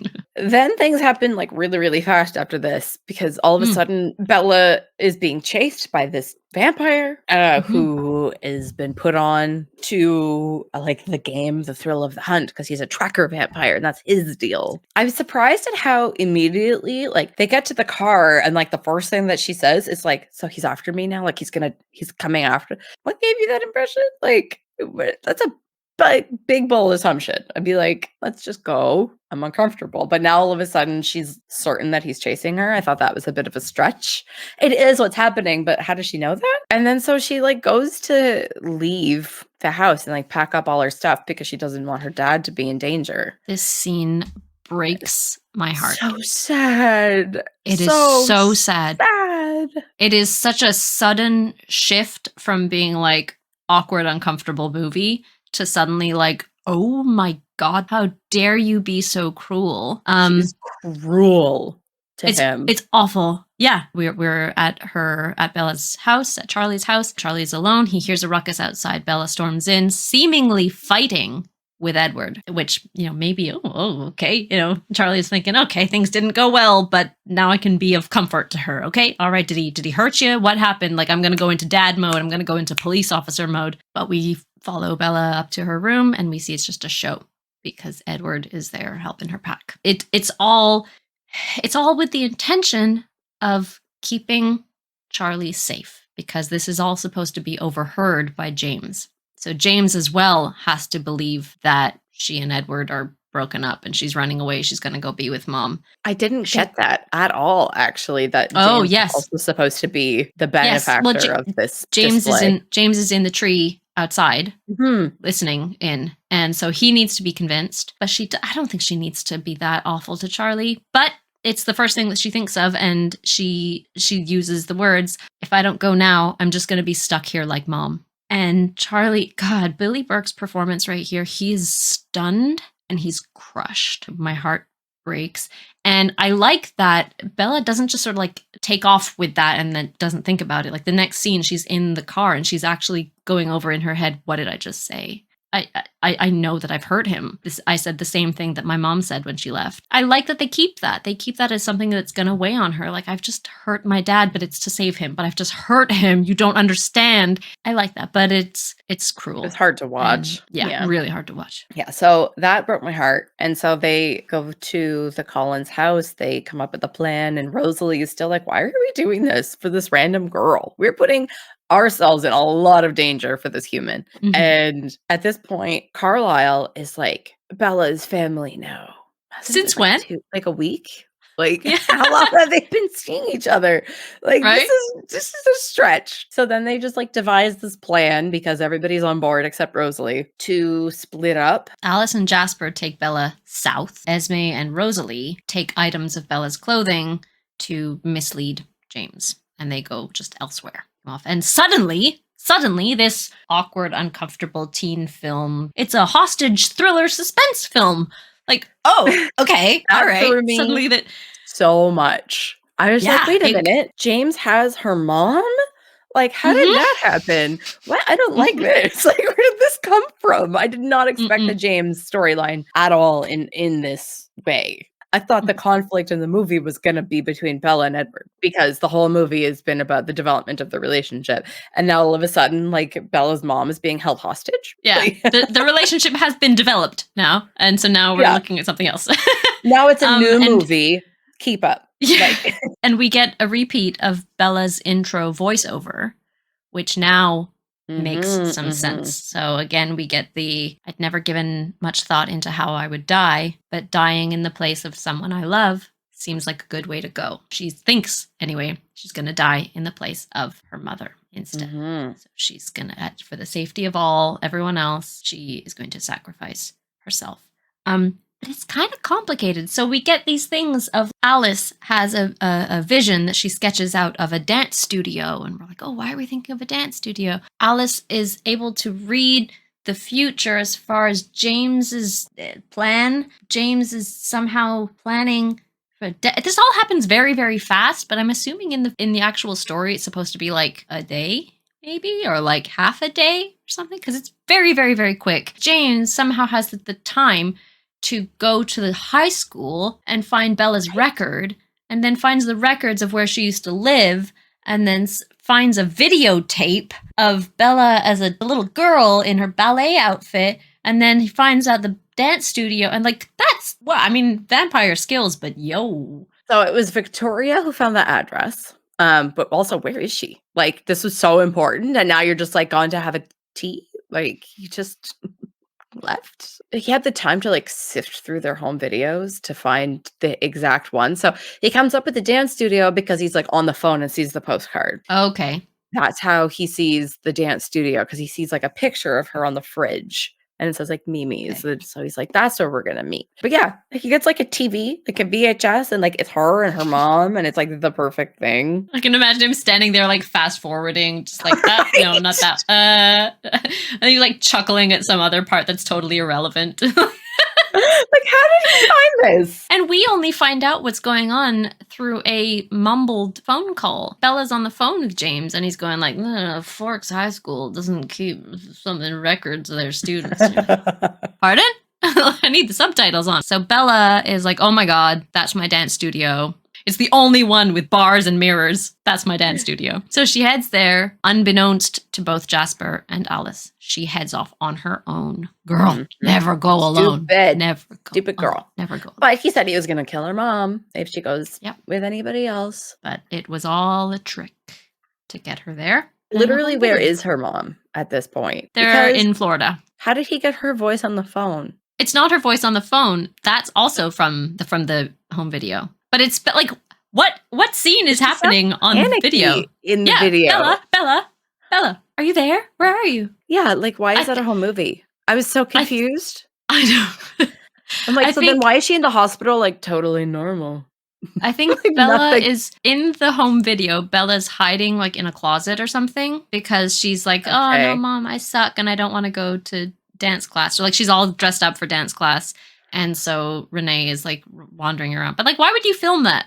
I was just Why going to did say, as a Charlie mother, film it? that's not the time that you like pull out the video camera. You No. are, like that's the time where you need to be. Although to be fair, there are some really terrible, horrible videos of people's kids on the internet. So people make Yeah. weird choices with what they think is appropriate to film. So they get there and it's Bella by herself. And James is like, haha, tricked you. Now here we are. There's no mom. She finally uses the pepper spray, which like didn't do anything at all other than just like, It really didn't. like, you might as well have just used water. Why was she hesitant to accept the pepper spray in the first place? There are people dying all over town. I would be like, yeah, thank you, Dad. thanks. Yeah.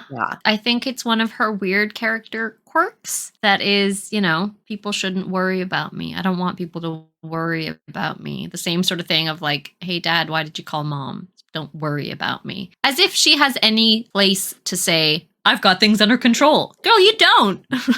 You don't know anything. Right? You have no people that you know. You have no life experience. Like, what is going on? This kind of thinking takes her quite far in the next film and in the following ones as well. She never loses that misplaced confidence. Edward arrives on the scene. He gets his third of the film, swooping in at just the right moment, appear, boom, on the scene and be the hero. Bella is bleeding a lot from like she glass in the leg. So the smell for these vampires must be incredible and overwhelming. So the fact that Edward can even like focus his attention on attacking James is quite something.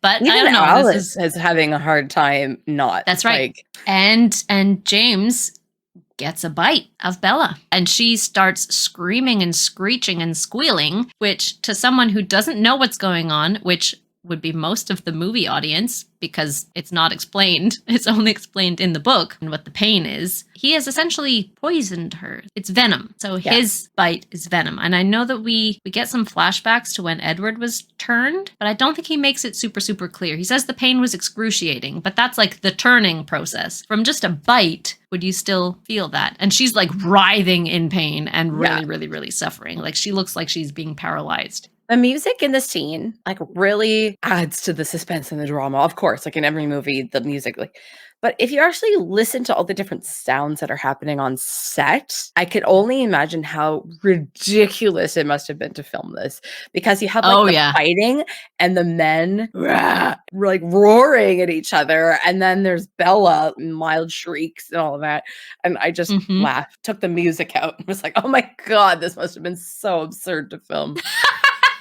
The Cullens arrive, those who are coming to help. And we find out, again, the question comes up for me, how do we kill a vamp? Well, apparently we rip his head off and set him on fire. It took like 4 seconds. Like they arrive, they got him with no issue at all. They're just like, here we are, we got him. And then just like, you take one arm, I'll take the other. Anticlimactic. However, Bella is hemorrhaging blood. They only have one option to save her, and that is to suck the venom out of her blood and control, like whoever does it, to control themselves before taking too much blood and killing her. And that's as much as Carlisle says. So why doesn't Carlisle do it? That's a good point. Why does it have to be the person who's already having a hard time restraining himself against her? Yeah. Why I don't not know say if Edward would have let Carlisle do it. I think he knows that.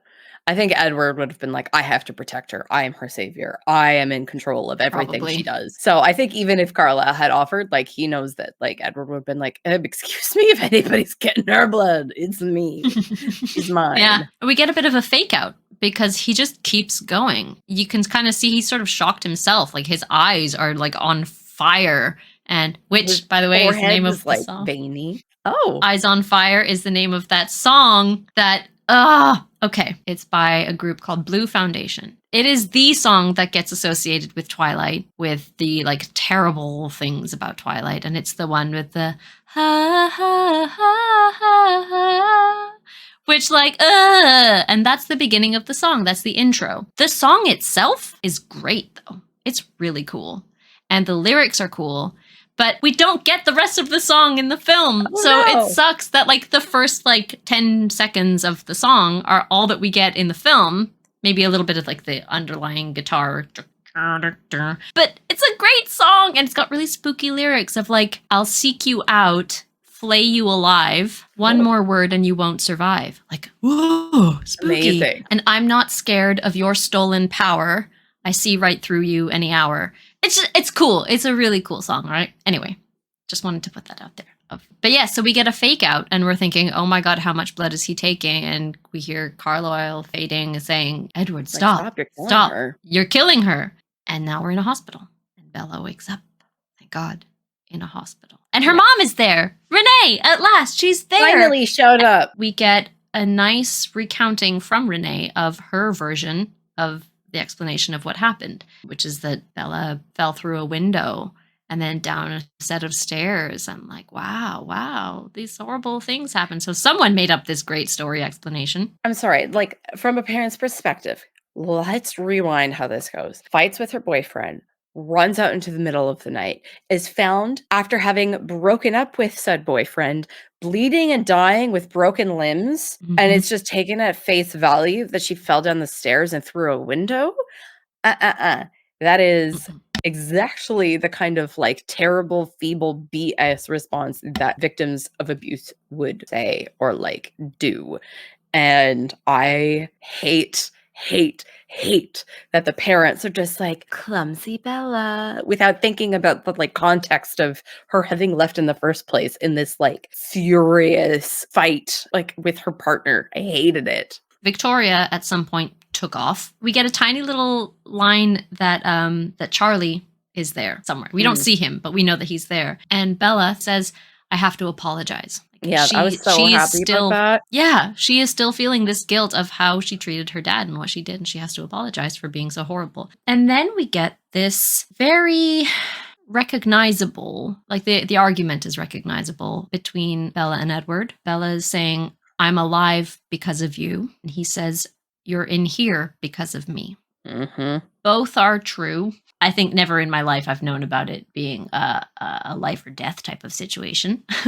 But it feels like one of those arguments where, yeah, you're both right. Someone has made the big mistake. Yeah, and it's like, what part do we focus on? One person wants to focus on one part, one person wants to focus on the other part, and neither of them are wrong, but one of them's priorities are wrong. That's it. Yeah. Edward tells her, you should go back to Jacksonville. You're going back with your mom. And she's like, absolutely not. Spluttering, horrible, like she's like glitching. She like fully malfunctions. It's not even believable. There's like the indignation that's there and she wants to protest, but it's not, it feels so fake. It was like one of her worst acting moments in the whole thing. But no.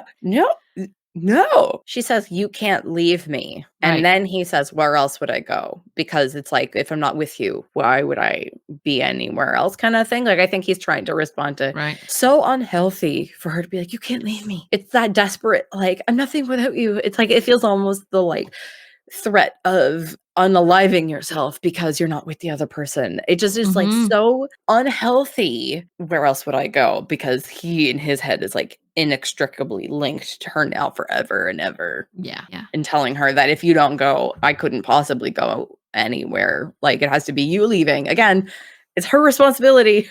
It has to be her leaving. Otherwise, he's with her forever. And then they're at prom. Yep. Casual. I like we finally get another tone shift. It's no longer suspense thriller with blood everywhere. We get introduced to this shift with Edward and Charlie in the kitchen at the table, and they're just opposite each other. And Edward is very like, he's got like a plank of wood stuck to his back, and Charlie is chilled because he's got his plaid and he's in his own kitchen, and then decides to sit upright, and they're like the same height, like without saying anything. He's like, tell me why I should trust you. But without it. My daughter got in a big fight with you, was horrible to me. He was in the hospital, and now you're back in my life and taking her to prom in my kitchen. Charlie doesn't ask enough questions. And like right at the very beginning of the film, when we're introduced to Charlie and Bella's still doing her voiceover, she says, one of the great things about Charlie, he doesn't hover. Which is a great thing when you're a teenager and you don't want your dad being any part of your business. But that is one of the flaws of Charlie, is he doesn't stick around, he doesn't ask questions, and he doesn't involve himself where he really should. That's it. It's like he doesn't want to push her away, so he doesn't parent her. Her prom outfit. It changes colors. Does it? It does. I have clips. It's purple and then it's teal. Oh, okay. So here we have the purple dress. When it's at home, when they're like she comes down the stairs, it's very purple. And then here, they're in the gazebo. They're in the gazebo. They're dancing, and it's teal. It is teal. That is it's teal dress. They are also looking jaundiced, right? And I can't imagine that much effects to change the dress that dramatically. It's a different color dress. I prefer the teal one. Yeah, I think it is the same dress. I think you are seeing some tints of color where maybe the effects of the film might be. I don't know. But I believe it is just a blue dress. It's just blue. It's like a primary kindergarten blue. Oh, interesting. Blue. Yeah. Because to me, it's like a purpley, like a medium purple. Which wouldn't be out of character for Bella. With the leggings underneath. And the chucks. Yes. That was amazing. Yep. I like 2008. Big time. And I love that we get Edward's expression saying, you look perfect. And Charlie is absolutely like, what? I mean, it's one thing. His daughter's coming down the stairs with like a full-on boot cast. That was amazing. And she's got her dress and her cardigan, but Charlie's reaction to Edward's absolute like infatuation is very funny. Just like, are you kidding me? Just before prom, Jacob shows up with a great button-up white shirt and a tie. Ooh. Why did he get dressed up just to go deliver a message? I don't know. He comes through the forest, so like, it's not like he needs to show his ticket woods or anything. But I like that Bella's like, did you come here to crash? She's still playful with him. You know, she can joke around with him. Like, what, you gonna crash the prom? Like, that sounds really cool. Rad, woo. And he's like, no, my dad paid me to come and talk to you. My dad paid me $20. Weird thing. This whole thing is so weird. I wasn't sure where he was going to go with this. I thought he was coming to like ask her out or something, where it's like, my dad paid me to like, I've been talking about you this whole time. And then he tells her to break up with Edward. Okay, if her dad and his dad are such good friends, why isn't Billy telling Charlie this stuff? Why is he paying Jacob to go do that? Like, does he think it's like going to be more relatable? I don't know. I wonder actually if Billy has spoken to Charlie about this already. Like, has it already been happening? And Charlie's like, well, I can't do anything about it. She's going to prom with him now. That seems like quite a Charlie thing to do, is, well, she's going to do what she's going to do. That, I don't know. We will find out more about Billy Black and the Quileutes in the next movie. But again, this is another thing where, like, if you don't know what's happening, if you don't know what's going on behind the scenes, if you don't know from the books, then things just seem really weird. Like, why is Jacob here saying you need to break up with your boyfriend? What business is it of his? And then, yeah, all of the like supernatural stuff of the mind reading. If you don't know that all of the Cullens are vampires and they can like share, ESP thing, then it's just weird. They just look uncomfortable all the time. So really, really, really difficult things to work with in a film medium. Which I get. I had a really hard time. Like, I never like the movie adaptations of books. And I struggle a lot. Like, I love the Harry Potter books. I despise the movies. I can't really sit through them. They don't do it justice. They're not good enough because there's so much subtext that is lost and so much information that just doesn't get included in the movie because it's too challenging to do it in a way that is entertaining and visually appealing, and so I felt that big time watching this movie, that like I'm certain that I'm missing a lot, but it was really bad. The toughest thing I found with the book is that it's written almost like diary entries from Bella's perspective. Ew. And so even more so, we are restricted in what we learn, in how we experience the surrounding world. I guess at the very end, we find out that Victoria is here at prom and she's alive. That's it. Mm-hmm. She's Mhm. like obviously got vengeance on the mind. Bella and Edward are out dancing very slowly, or attempting to dance very slowly, dancing at prom. And Edward's like, well, everyone needs to have this experience. Everyone should dance at their prom. And they have this like psych out neck kiss. She's like, I want to be one of you. Yes, make me one of you. I know what I want. I know what I want. I've grown now over the past like 4 months. I know what I want. The angles are so weird. Neither of them look like themselves. Mm-hmm. Their angles of their faces are just like, who is that? Like, he looks like an anime character. She looks like a totally different person. Just these weird, like, what happened to the shapes of their faces? I do like, though, how slow they take it, and they really do try and make it look like the classic vampire thing of here, I'm coming into your neck and I'm about to bite you now. But then he kisses her neck instead. I think that's a cool sort of fake out. Okay, it probably took me about 3 watches of the film to recognize Victoria. I had no idea who she was. She looks really different until she takes her hair down. When she's upstairs, she's got her hair like up in a clip or something. And then she takes her hair down and it all swooshes out. I still had no idea who she was. And she's walking down these stairs and I'm like, is this supposed to lead us into the next movie? Like, are we going to follow her in the next movie? What's going on? But I'm glad you picked up that it was her. Yeah. I didn't. At first, when she like turns around from the window with her updo, I didn't understand at all. But then, and she starts to go down the stairs, and takes the clip out. I'm like, okay, that's what's happening. So Yes. I will likely have to watch the second one. Mm-hmm. I'm tempted to try the books, Oh, okay. but I don't know. I think I this think is just a chapter of my life that I need to move on from.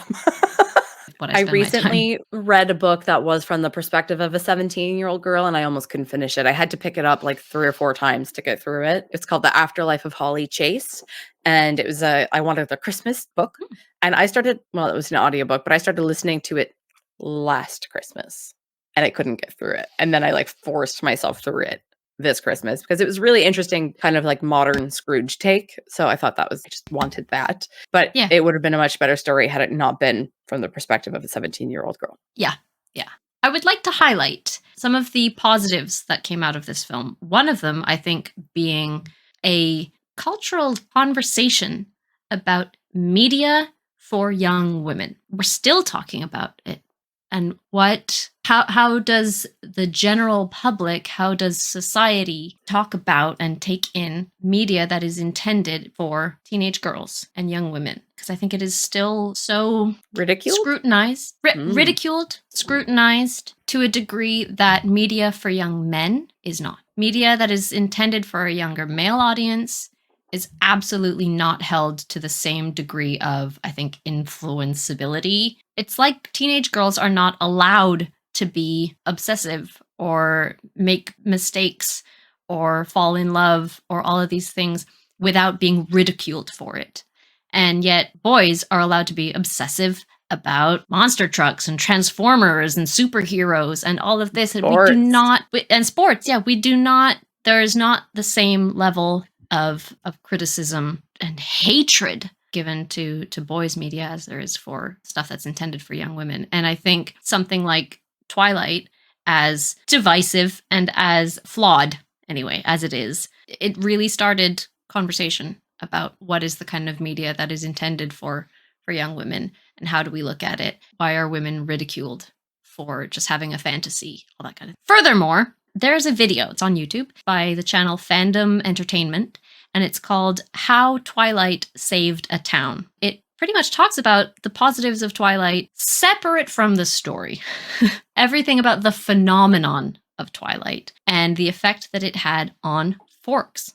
Forks being a real town and a real place where people actually live. It's a fascinating look at fandom, but also how ordinary people did actually benefit and still do benefit from this absolute phenomenon and sensation and being so popularized and like in the spotlight. in good ways and bad. Their tourism economy. Totally. I mean, I'm certain. Yeah. They're non-existent tourism beforehand. No Exactly. one knew what the heck this place was. Yeah, completely. It's a really interesting video. I will link it. Okay, good. Mhm. All right. Well, I think that's us. I think that's us. We've been recording for a long time, but I knew that we would have a lot to talk about. So, are we agreed? Do you agree to investigate New Moon at some point? Agree. I agree. Agree. Cool. We'll do it. And New Moon being my favorite of the bunch, it's definitely worth a watch Okay. and discussion. I commit to at least New Moon. I will make no promises on the rest. Fair enough. Yeah, that's fine. One at a time. Yes. Yeah. We have been the Belladonna Watch Club. You can catch us every Thursday on YouTube and wherever you stream your podcasts. I am Lisa. And I'm Jenny. Thanks so much for joining us this week. Bye-bye. See ya.